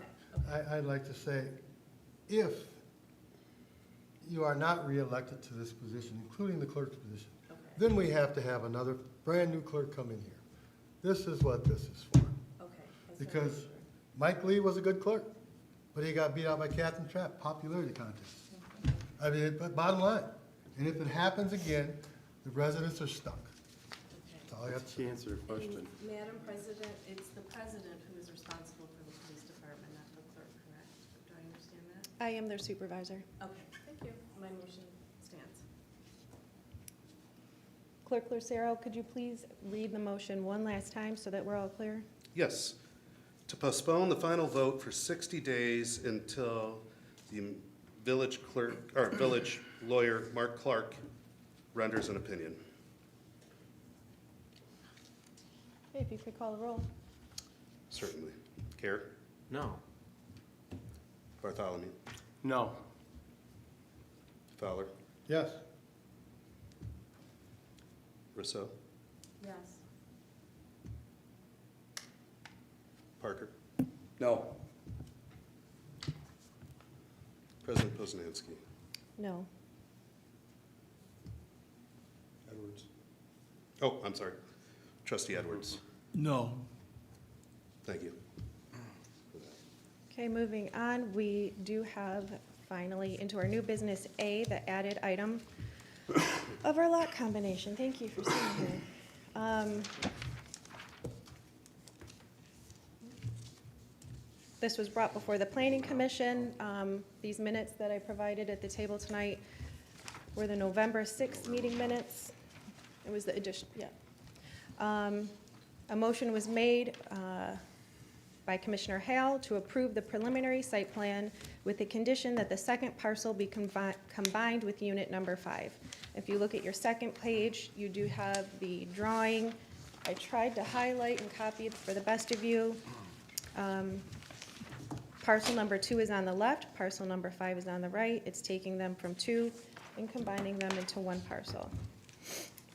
If I could, this did come before planning, and the reason this was asked was because parcel 2 at this point would be 100% Landlocked. There'd be no access to it. They were asking for approval to, it was the length of the cul-de-sac. And we discussed the main reasoning for that was probably because fire hydrants and access from the road. If there was no hydrants on the street, the applicant indicated everything was hydranted. There was hydrants down the road. Fire truck would have access down there without having to lay thousands of feet of hose to provide fire suppression. So mainly it was just if we were gonna allow that shorter cul-de-sac, not to go all the way back to parcel 2. It's going to be developed into 10 units, I recall. So it's just further developing the property and the land. And we have it here, if you look back at your last page, in our ordinance, I highlighted a few of the different spots. Comes before the planning commission, they have the option to deny, approve, or recommend with conditions, of which that's what they did. Next, it comes to the council for review and our actions. So in order for them to take the next step, they need a motion from the council. And the planning commission has made the recommendation. I'd make a motion to approve the joining of the two parcels, parcel 2 and parcel 5. Support? We have a motion by Edwards, support by Bartholomew. Do we have any further discussion? Can we just include the parcel IDs in that motion? I got it. Okay. You guys good with that? The actual Sure. IDs? Yes. Yes. Okay. Thank you. Okay. Do we have it all in favor? Aye. Aye. Do we have any opposed? We have none opposed. It's not rude if you leave. Enjoy your evening. Next, we're Thank you. moving into our resolution adopting the Macomb County 2025 to 2030 Hazard Mitigation Plan. This is something that we needed to do, again, with our compliance moving forward with police. So this is kind of just one of the next steps, adopting the Macomb County verbiage there. Do we have any discussion? Do we have a motion?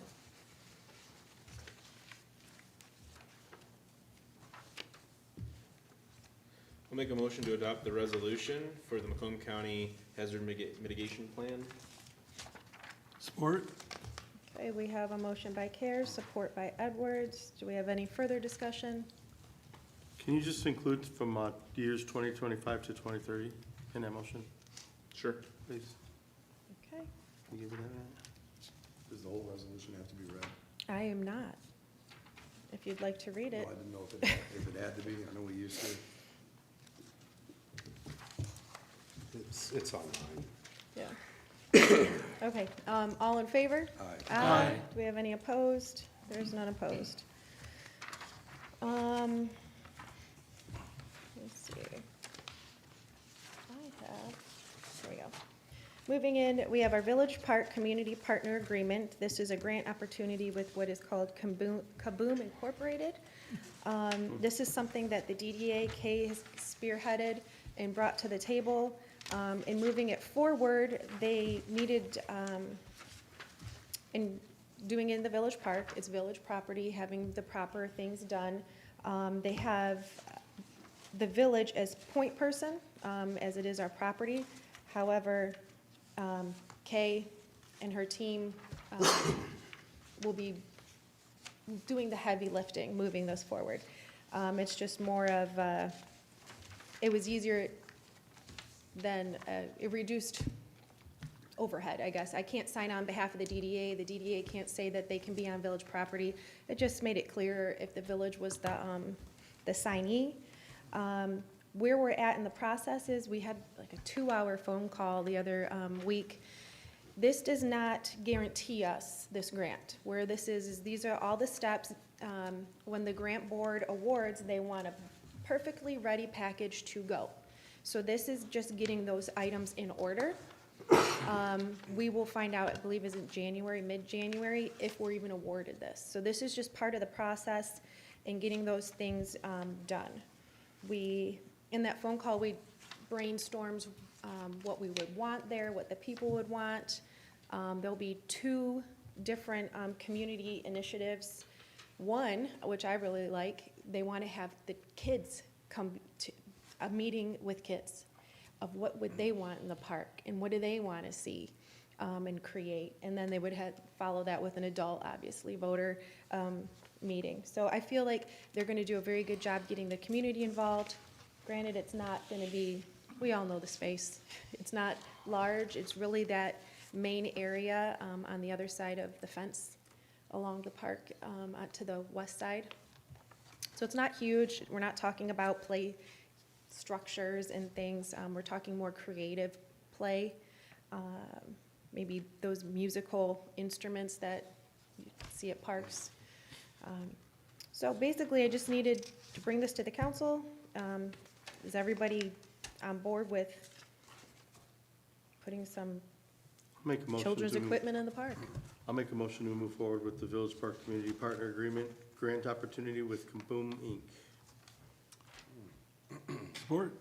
Okay, so we have a motion by Bartholomew and support by Edwards. Do we have any more discussion? Do you have questions? The ownership of the property, Yes. as I'm looking here, it says, basically you have to sign it over. I'm not signing over the property, I'm signing that the village owns it, and then we'll find the deed somewhere buried in our vault and provide proof of ownership. And all the apparatuses, once they put them up, is theirs forever, correct? It belongs to the village, and it will be ours to be in charge of, maintain. Has Mr. Clark been asked to review this partner agreement? Well, not specifically, I mean, Mr. Clark does get the packet to review, but it's not specifically. Yeah, I personally would like to have his input. Yeah. Some of the stuff just seems a little, I don't want to say fishy, just, Well, how would this work? Because we're at the point where we're in a bit of a crunch. I can have that done, but if we wait till January, we'll already be past the spot where the award would be yeah, I given. understand, but basically, if you read this, and again, I'm not a lawyer, it sounds like once we agree to this and sign this off, they have full right to basically do what they need to do, what they want to do. And I know that was kind of the pushback and feedback the last time the Village Park got altered, was there was somewhat of a lack of input.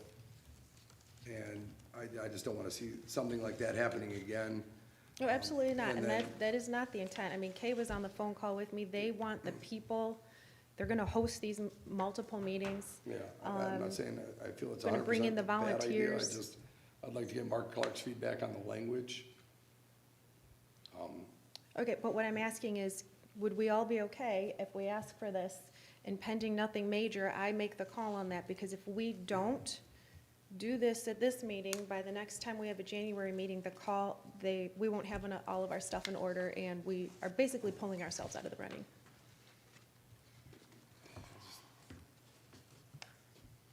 How much space is this activity going to take up on that park? Is it going to overcrowd the gazebo? So you think about, if you have the 4 quadrants, it's the west, again, where that fence is. There was always the intent, Like the southwest? well, the west side, I mean, between the whole trees. west. There's only so much space between the trees Yeah, you and, said quadrant, so So I'm all thinking those- 4. Brick pavers That's going fine. to be taken back up?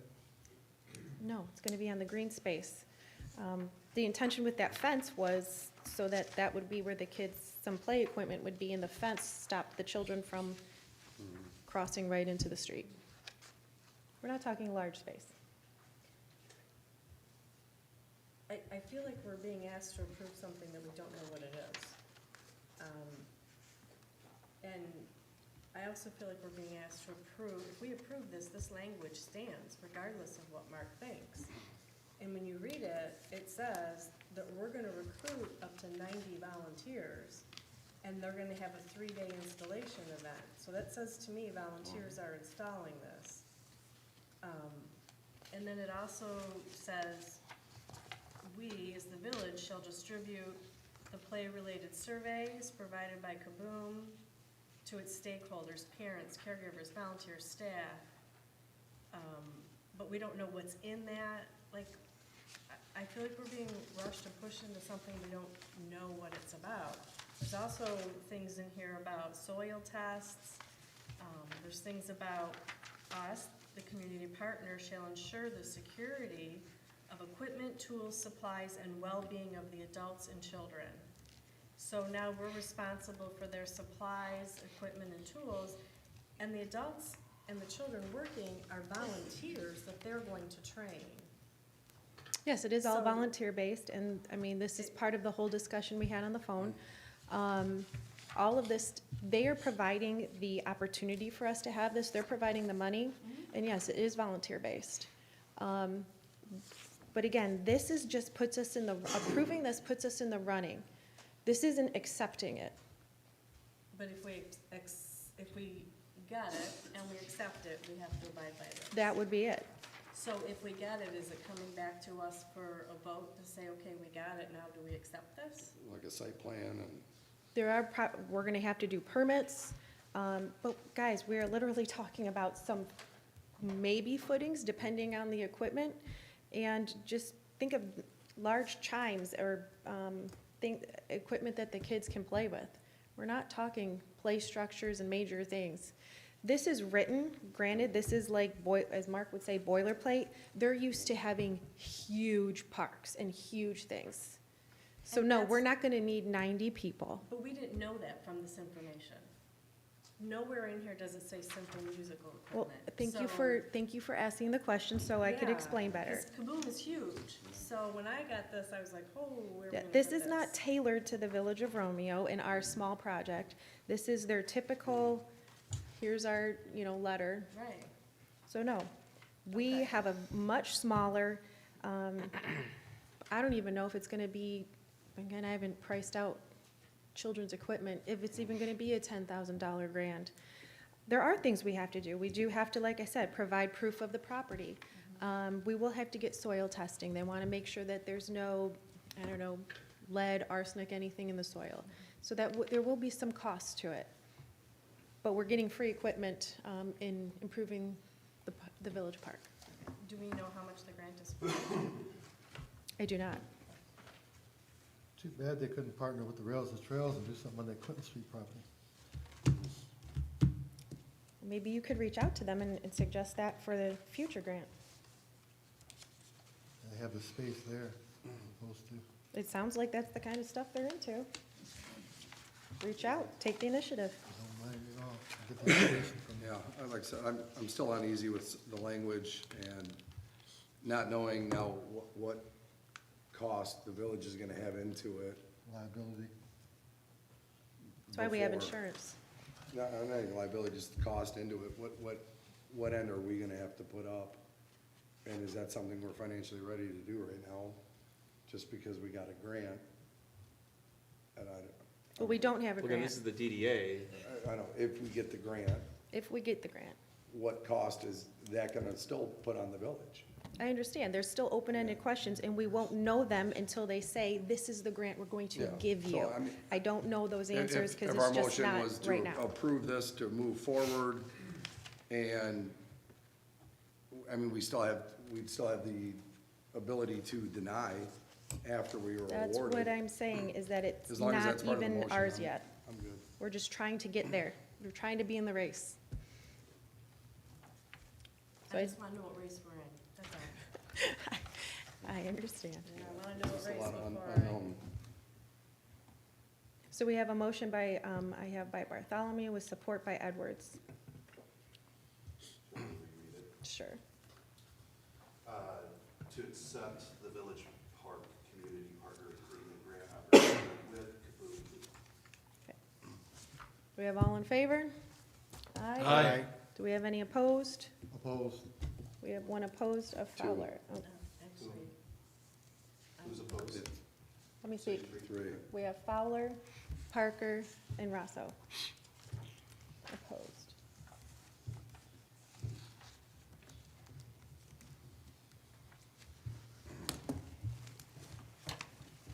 Okay, moving into our appointments. Bless.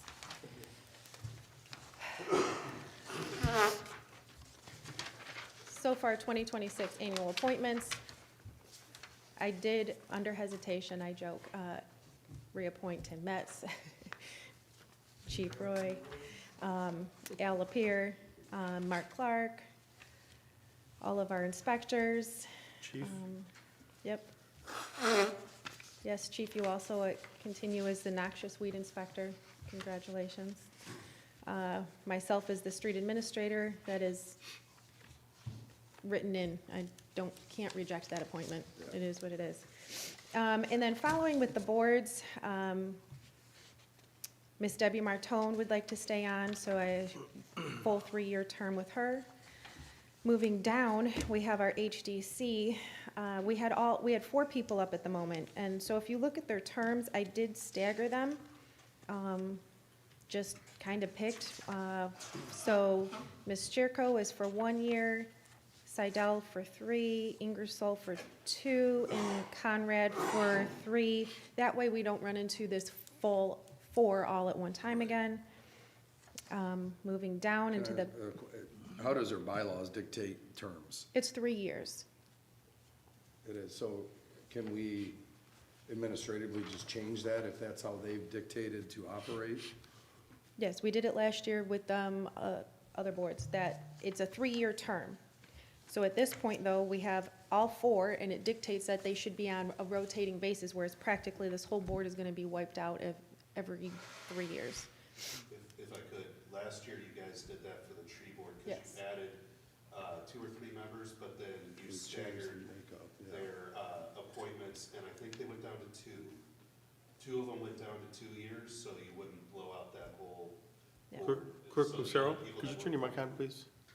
So the other people that were appointed were 3 years, and then 2 of them were 2 years, so it had it kind of staggered rotation. It keeps it, yeah.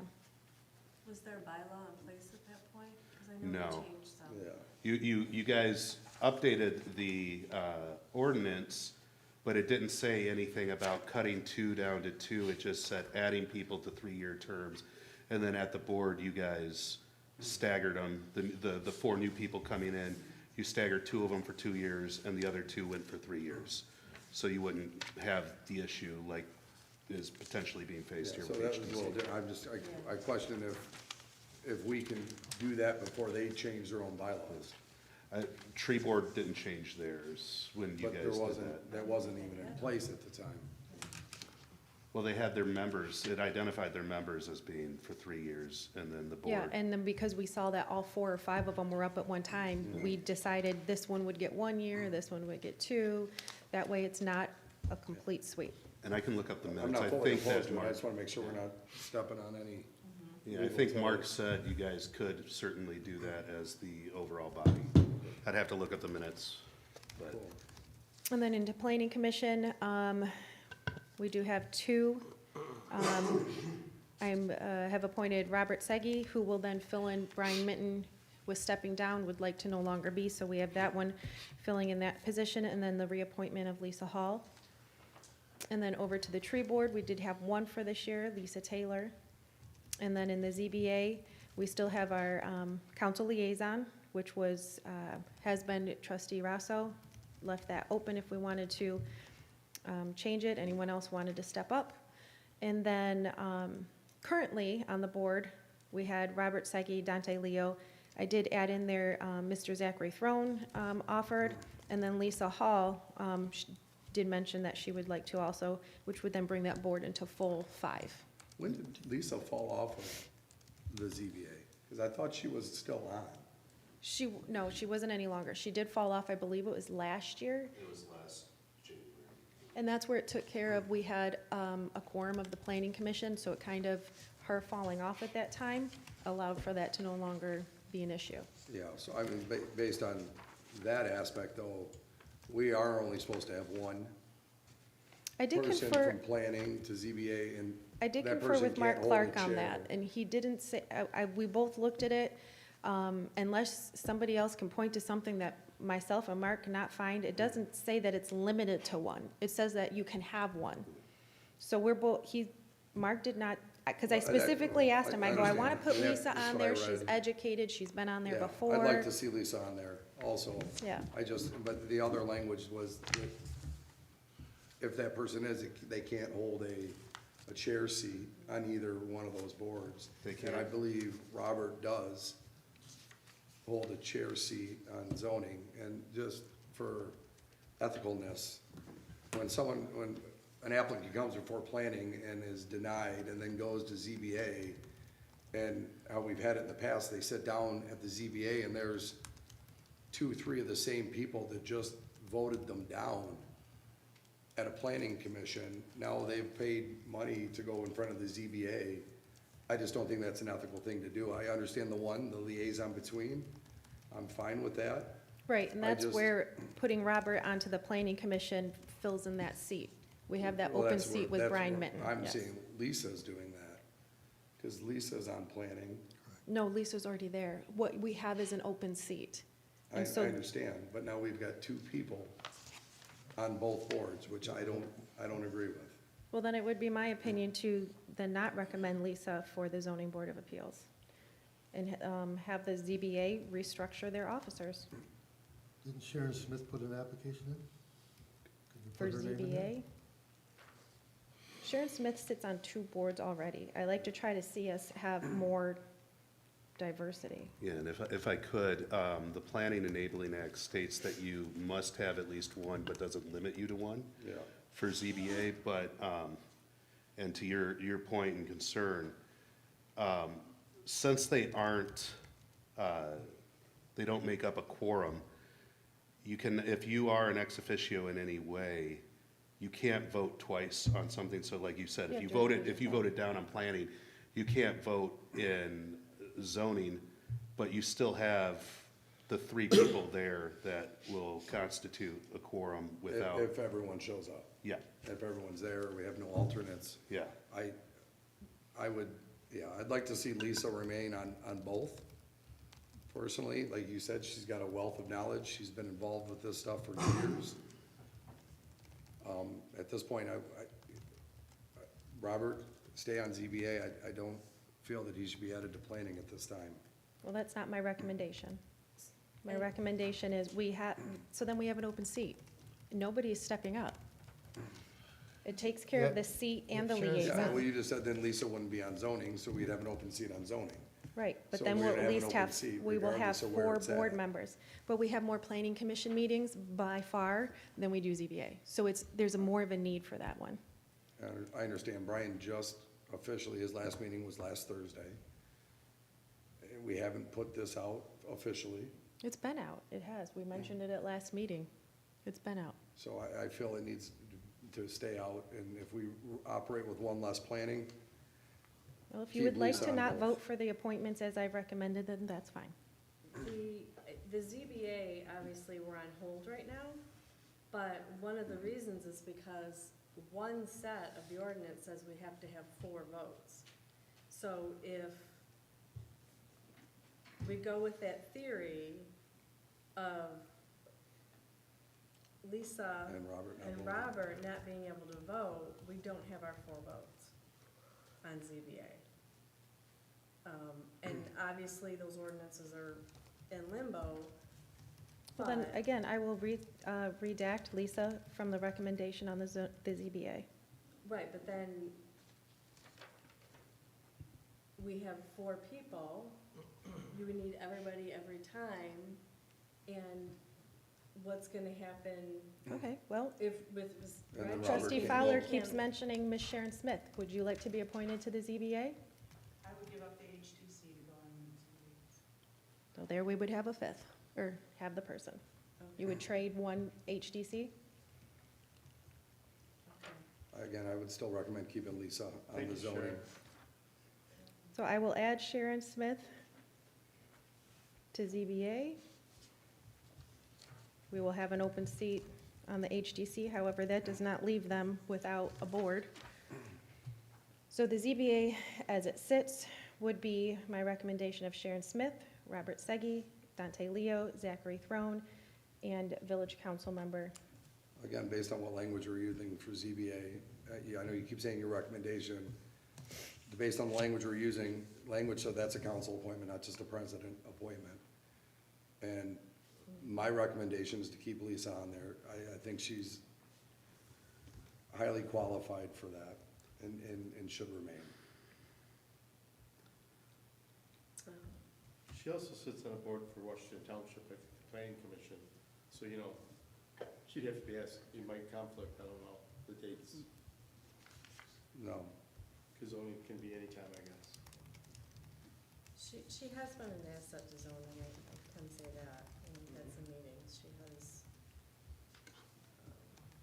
Lisa's a wealth of knowledge. Yes, I, a lot of experience. yes, I don't think she should be removed from zoning. Well,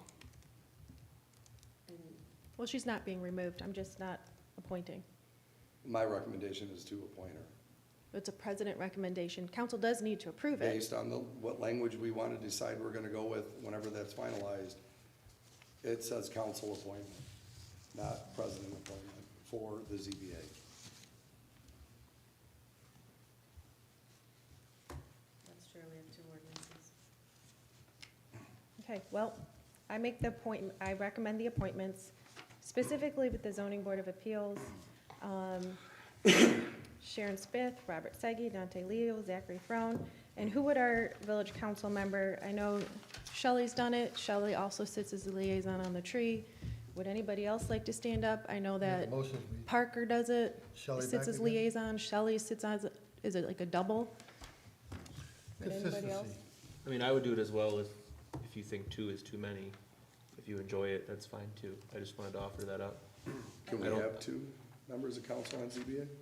No, we're In saying place that of that her, would she be the didn't want one. to Oh. reseat herself. Because she does tree also, so she's already doing, Yeah, tree's just kind of liaison, I don't get a vote or anything, it's not they're flexible with Are me. you I don't comfortable mind with- staying on zoning, I think there needs, again, we need to have some type of consistency. I mean, Dante, Robert, Sharon, and Zach are all relatively new. Lisa Hall has the experience. If Lisa was there, I think it would be a stronger group. okay, Much can more we do, how about we do this? Can we approve all of the appointments sans zoning board of appeals, and we will, And planning at that point then.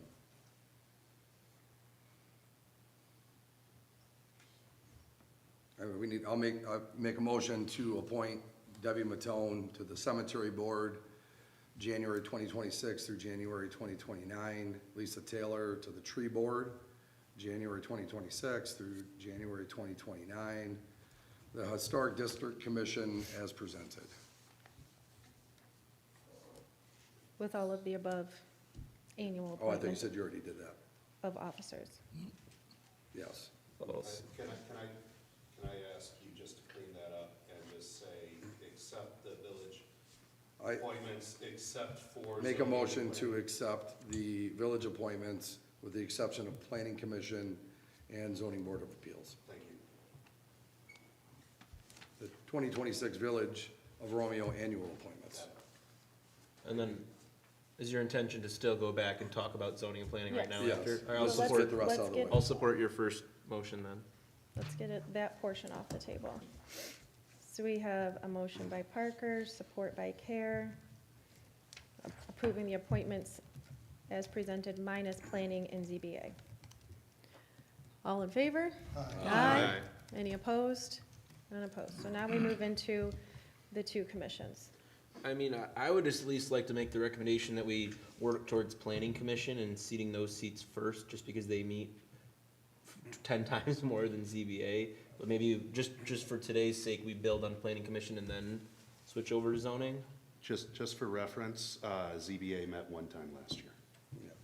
I can respect that. You guys only met 1 time? That was twice. I only have 1 time on my schedule up here. Okay, so at this point, we could move into planning commission and hold ZBA until further, I guess my only concern is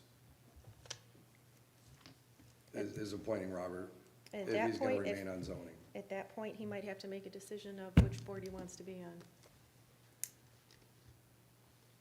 I think we should have that conversation before we make this appointment then.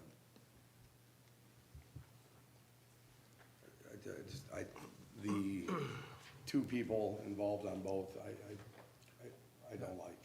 It's been brought to my attention several times that we get denied here, we gotta go there, and it's the same people. And And it's, you have Ms. Smith that would while go either we're way. allowed to, I don't like it. And if Ms. Smith wants to step up, Yeah. and again, I highly suggest Lisa stay on. She is an asset. To the Well, zoning. she wouldn't be staying on, well, she would be Lisa- staying Lisa- on planning. Yeah, Lisa Hall was under the assumption, when I spoke with her last week, that she was still on zoning, and she was shocked there was a meeting. She had no idea she was even not on zoning. She goes, what do you mean there was a meeting? She goes, I was never notified. So she was kind of befuddled by that. She thought she was still on and through this year or next year. Cindy Yeah, used her to term reach was out up. to me when there was I'm sorry, I didn't, Cindy used to reach out to me when there was an upcoming ZBA meeting when I was on the board. yeah. She made sure she had a quorum. Yeah, she called a couple Well, times too. I'll make a motion to approve the two planning commissioners as presented. Robert Sagi and Lisa Hall. Support? Okay, so we have a motion by Care, support by Edwards. So To approve the two concern planning of commission. trustee- So the concern of trustee Parker regarding Robert on both boards? Well, again, if we come back next month and we reconfigure zoning, Robert can make that decision, but I'd like to just move forward with planning as it is now. If we have to go back and restructure planning after, but they're gonna have a meeting between the next time we meet again. So I'd rather have planning commission continue as business, so my motion is gonna stay as it is. Yeah, we got a motion support, but again, I don't see any reason to make any motion now. Let's discuss it. We can move forward. I would say reappoint Lisa to planning, let her remain in that seat. Before we fill that seat, we have this all aired out, so we're not putting someone on to take someone off either board. Well, we have a live body here right now. Maybe on that's- another board. If you're willing to fill the planning commission, I think she'd jump up from the planning commission to the. My motion's gonna stand as Okay. stated. Okay. Chief, you good? Any further discussion? Okay, I just saw you get up and hover in the doorway. I was like, are we good? Okay, the motion is by Care, support by Edwards to appoint the two planning commission members. Do you want to do a roll call then, Clerk Lucero? Sure. Bartholomew, Yes. Fowler, No. Care, Yes. Rosso, No. Edwards, Yes. Parker, No. President Poznanski. Yes. 4-3, motion passes. Then do we have a motion at this point, I suppose, to postpone the ZBA appointments? Yeah, I mean, I would be inclined hopefully to find a new seat, maybe to reseat Robert. I'm assuming if he's gonna wanna be involved, he's gonna wanna be involved, an assumption, but he's gonna wanna be involved on the board that actually meets regularly. So we could keep Lisa on, who would serve as the planning commissioner representative, There and were then still- hopefully we could find a fifth person like And Sharon if we or hold someone else to. If we hold Would you Sharon, make that we still nomination need right one now, more. Since she's there? To replace It's, if you would like to make that her? I nomination, make a it's up motion to that we you. install Sharon Smith in place of Robert Sagi on the ZBA, Well, he hasn't resigned yet. according to the, Well, starting in January. So we wanna postpone that? I say we just postpone the whole ZBA at this point. We're not meeting anyway, so. And Shelley, you said when the time comes, you would be interested. Okay. Is there a motion to postpone ZBA appointments? Motion to Until- postpone. Can we put it until? I don't want to leave this open-ended. Motion to postpone the ZBA appointments until the January regularly scheduled meeting. I'll support. Which is the fourth Monday, just so we all remember. I'm okay. Oops. Okay, so we have a motion by Care, support by Parker, to postpone ZBA appointments till January. All in favor? Aye. Aye. Any opposed? None opposed. Okay, moving into our ordinance 46-577. The location and screening of our trash receptacles. I have in here the ordinance for you.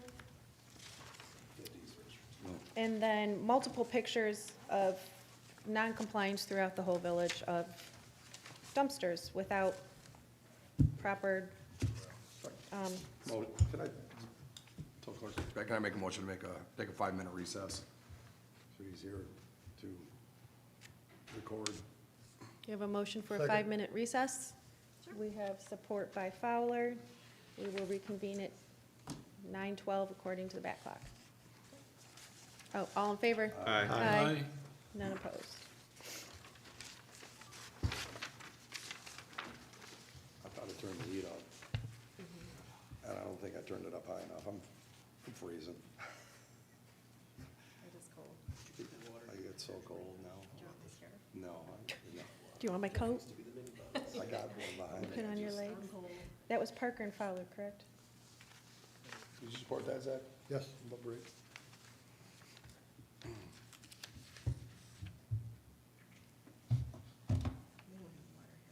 No. Oh, is it? Well, Then where? Oh, in the files? in the cabinet. I thought that's where we would keep it. Oh, I don't know. I just remember bottles being piled up over there.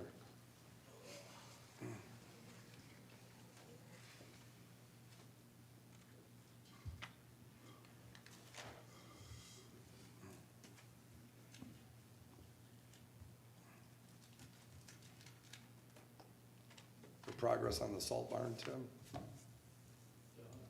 No, is that what we saw? I forgot to ask. Your bills? Yeah, that was the salt barn purchase we saw. That's what I assumed it was. When's it happening? What's that? When are they gonna start construction? Oh, mine Yeah, is done. Is there? that's what I said. How was the progress? Oh, good. Oh, Good, yeah, yeah. it's all done. I haven't been out to see it. Well, it's done. Nice. And one more second to come back. Come back and hopefully tomorrow. Are we all good? We will enter back in? We took a motion, I'll fill you in on the motion. We took a motion to pause. Take a recess. Oh, okay. Motion to reconvene at 9:09. We have a motion by Care to reconvene at 9:09. All in favor? Aye. Okay.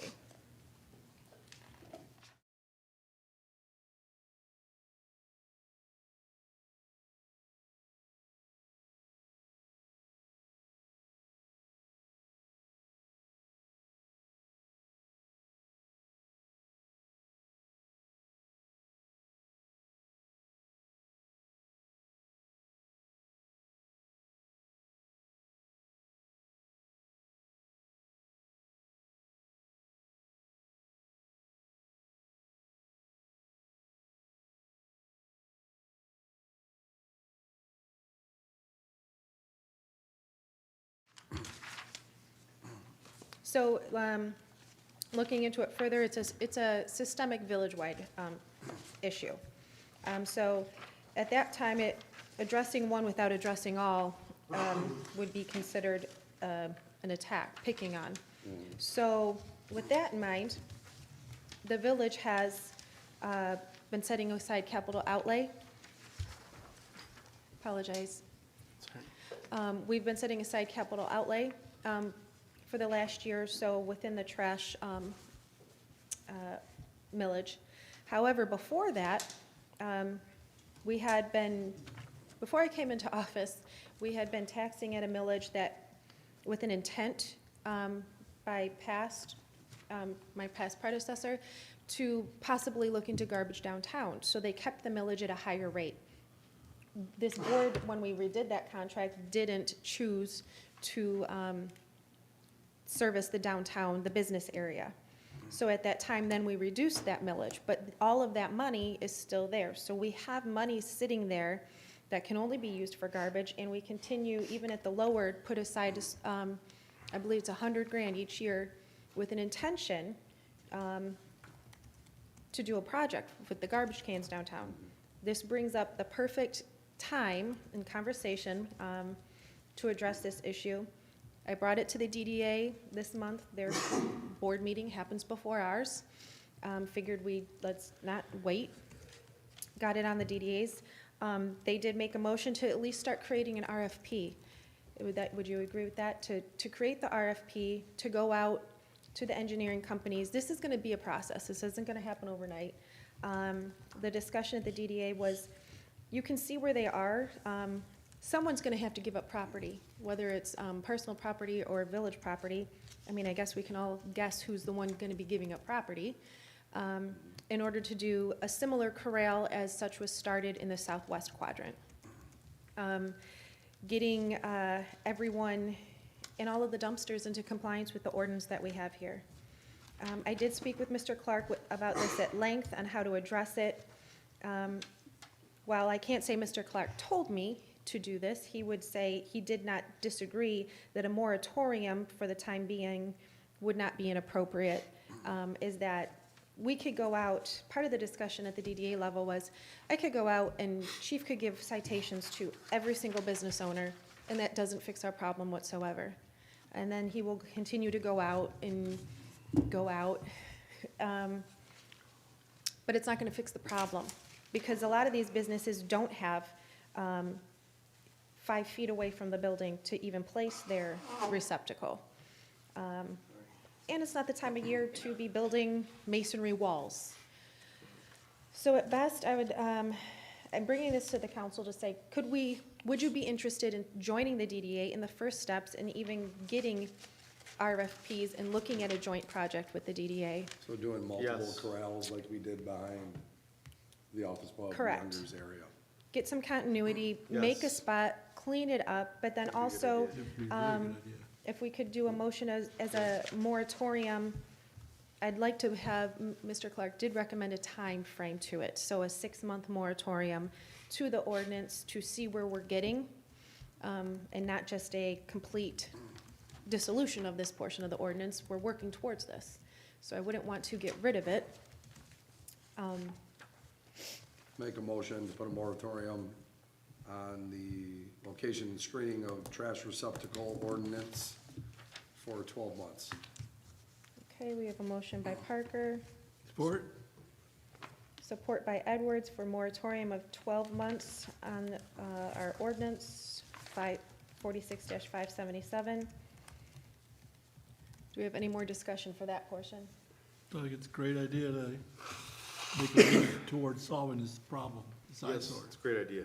Okay, all in favor of the moratorium? Time. Aye. Aye. Any opposed?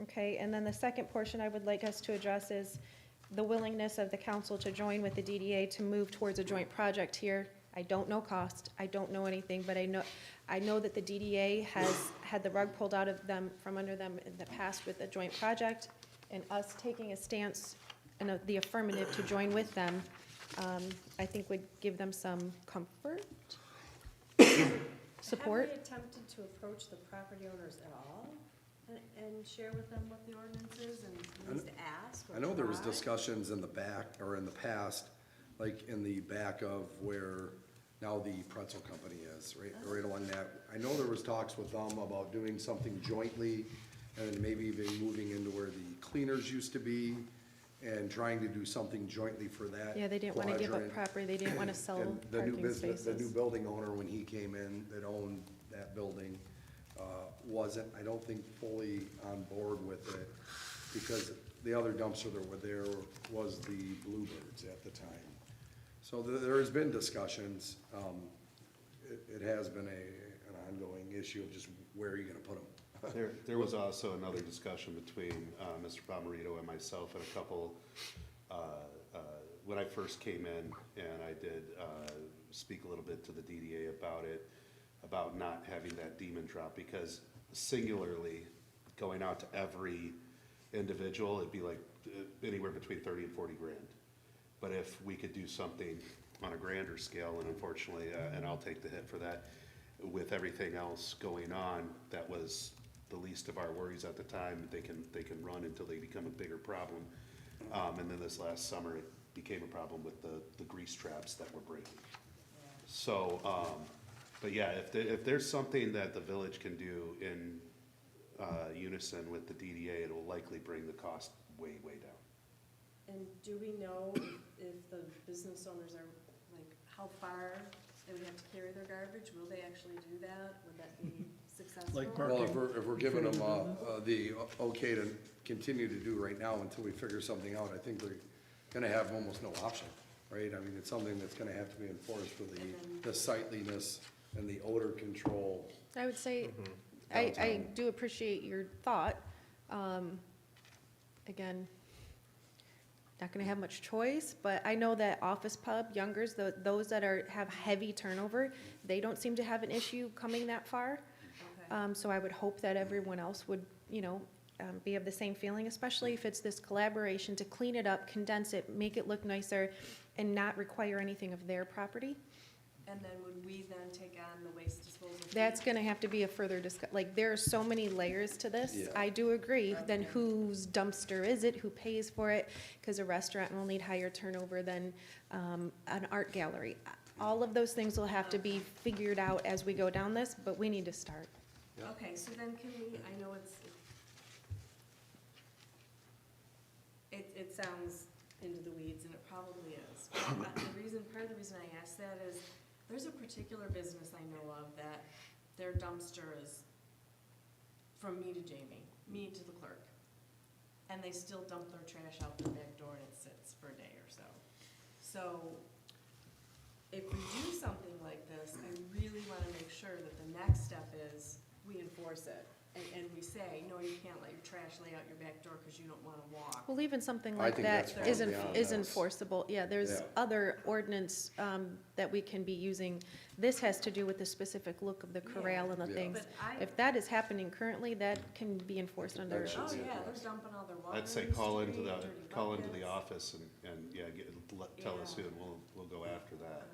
So my feeling was like, okay, we're taking care of the trash problem for the business owners because they don't wanna walk the 30 feet. Now, if we could abide by our ordinances and rules, I feel much more comfortable knowing that, yes, we're at least gonna attempt to abide by some of them. Because I could see this continuing and maybe getting worse if they're not willing. I could see how some business owners, I'm sorry, I didn't mean to interrupt No, you. go ahead. I could see how some business owners would like the idea. Hey, if you wanna use that back corner, put some walls up for my dumpster, and maybe my neighbors or something, I think they'd be willing to work with us, I think. Okay. Because it would help solve their problem too, so. Could that money also be used to provide residents with garbage cans or recycling bins? I know that's been done in the past. I don't know. We can ask that question. I know it has to be garbage specific. I have purchased, if you have noticed, additional garbage cans throughout the downtown. Specifically, we often line the front of the street, but some mention had been made behind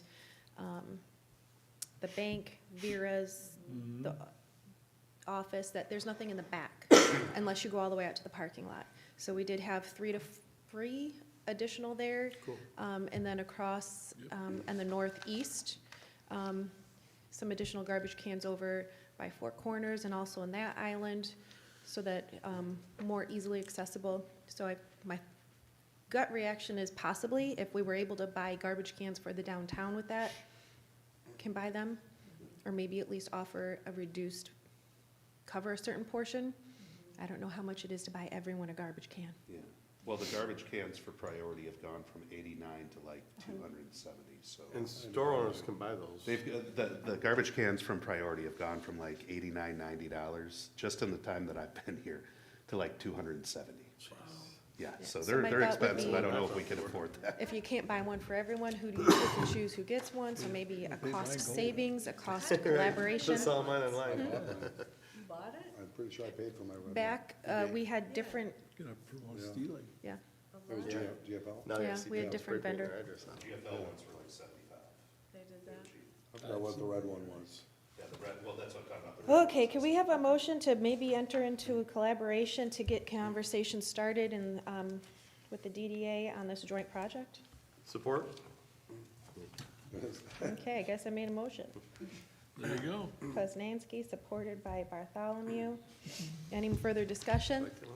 Could we look at potentially altering the ordinance to be more cost efficient for developing something? I'm not saying go to something ugly, something that doesn't block, but could we, and I haven't done any research yet, but could we look at maybe potentially the option of changing that? Maybe a masonry screening isn't required now. Maybe there's something else we could look at, a new material, new I product think it's gotta be kind that of. may provide that full blockage, something that's solid, that we could look at, for cost savings, yeah.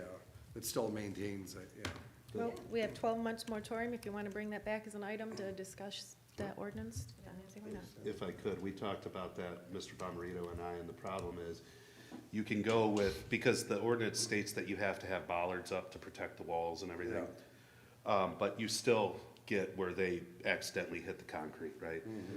If you go to some kind of vinyl or other material, Yeah, especially around this time, those are just gonna They just blow apart. break. yeah. And therein lies the problem with, I mean, your most sturdy thing is concrete, Yeah. concrete and masonry. Yeah. Yeah, I mean, I just like to maybe explore, who knows what's out there. Okay, so the motion with the second was to join in collaboration with the DDA going forward. All in favor? Aye. Any opposed? None opposed. Moving into our 2026 recognized holidays. We kept the same holidays. These are the holidays that are in the village office, in the contracts, the non-union contracts. Do we have any discussion? Did anyone double check them that they are on the correct days, that there's no mistakes? Make a motion to accept the recognized holidays for 2026. Okay, we have a motion by Fowler. It's the only one that, I'm not gonna support it. Are you Support? saying, okay, Bartholomew support? Any discussion on the holidays? Have we always taken off the Friday after Thanksgiving? Just don't remember that. I think it's the day that it falls on, that, Thanksgiving's a Thursday. yeah. Yeah, we did. Historically, the office has always been closed. I didn't realize that.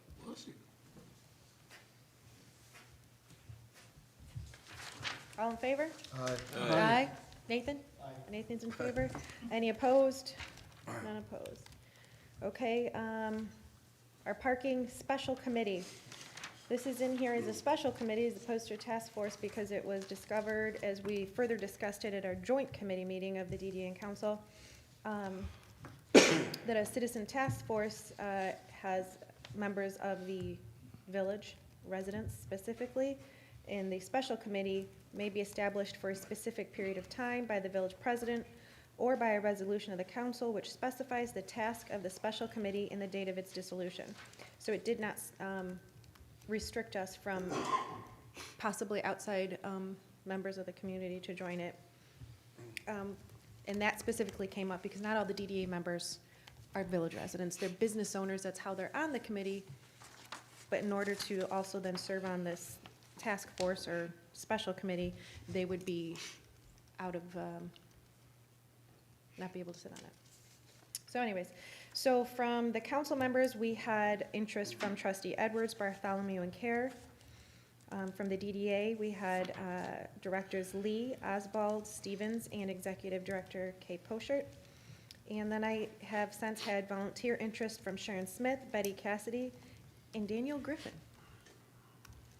No, I wasn't at last month's meeting, but I would also be interested. Well, I would caution us, then someone needs to have a quorum. That would give us a quorum, so would anybody be uninterested between Edwards, Bartholomew, and Kerr? Yeah, I'd still like to do it. Was that? I would still like to do it. Okay, you can take me off, that's fine. Okay, so Keep we from would having a have quorum. Edwards, Parker, and Kerr. Thanks, Nathan.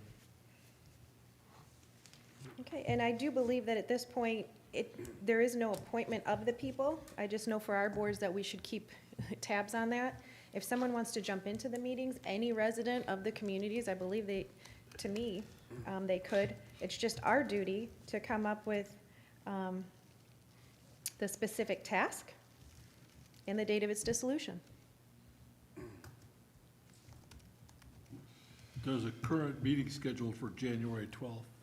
Now, that's the village and DDA meeting. This is specifically creating that parking. You are correct, though. That is the day that we're gonna meet our two boards. Excuse me. No, thank you. So how long what would be our term here? 6 months, 12 months? How long would we like? I do believe, in my opinion, shorter doesn't mean we can't extend it, but if you give a very long timeline, people just seem to wait till they get there and then do a lot of work. So if we give it a shorter timeline, we're gonna act a little quicker, give them 6 months. Okay, these are the steps. Okay, let's extend it another 6 months, as opposed to a whole year.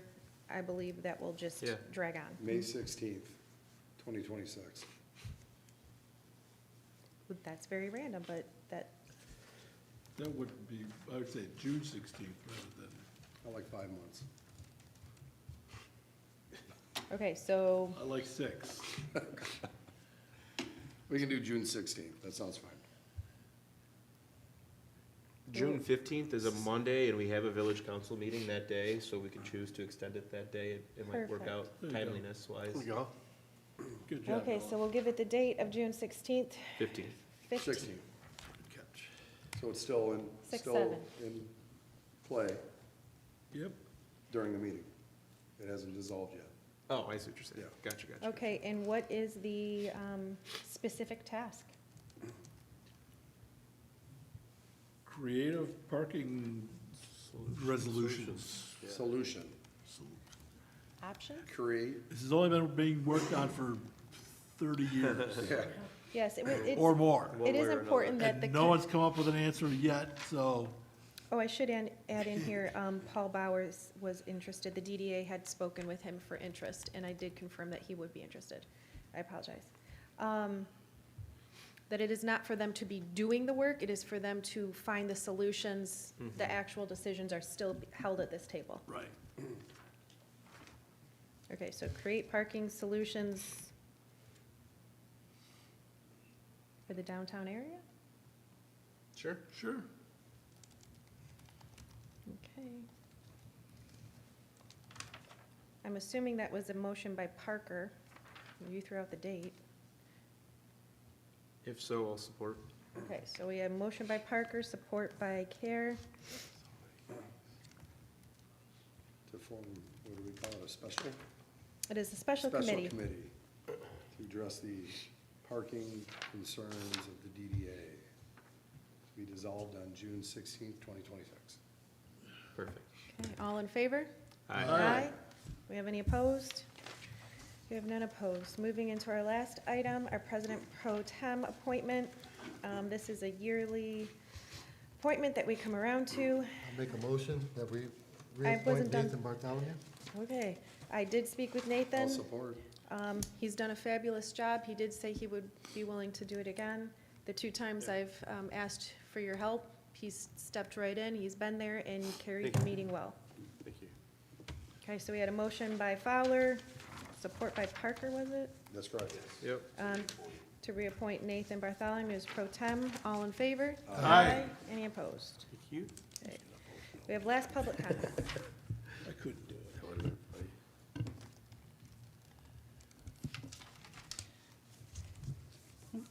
It's on. Sharon Smith, 377 North Main. I didn't think I was going to get up here tonight, but because of the ZBA, I'm thrilled and pleased to be considered to fill a slot. I had expressed interest some time ago for that and planning as well.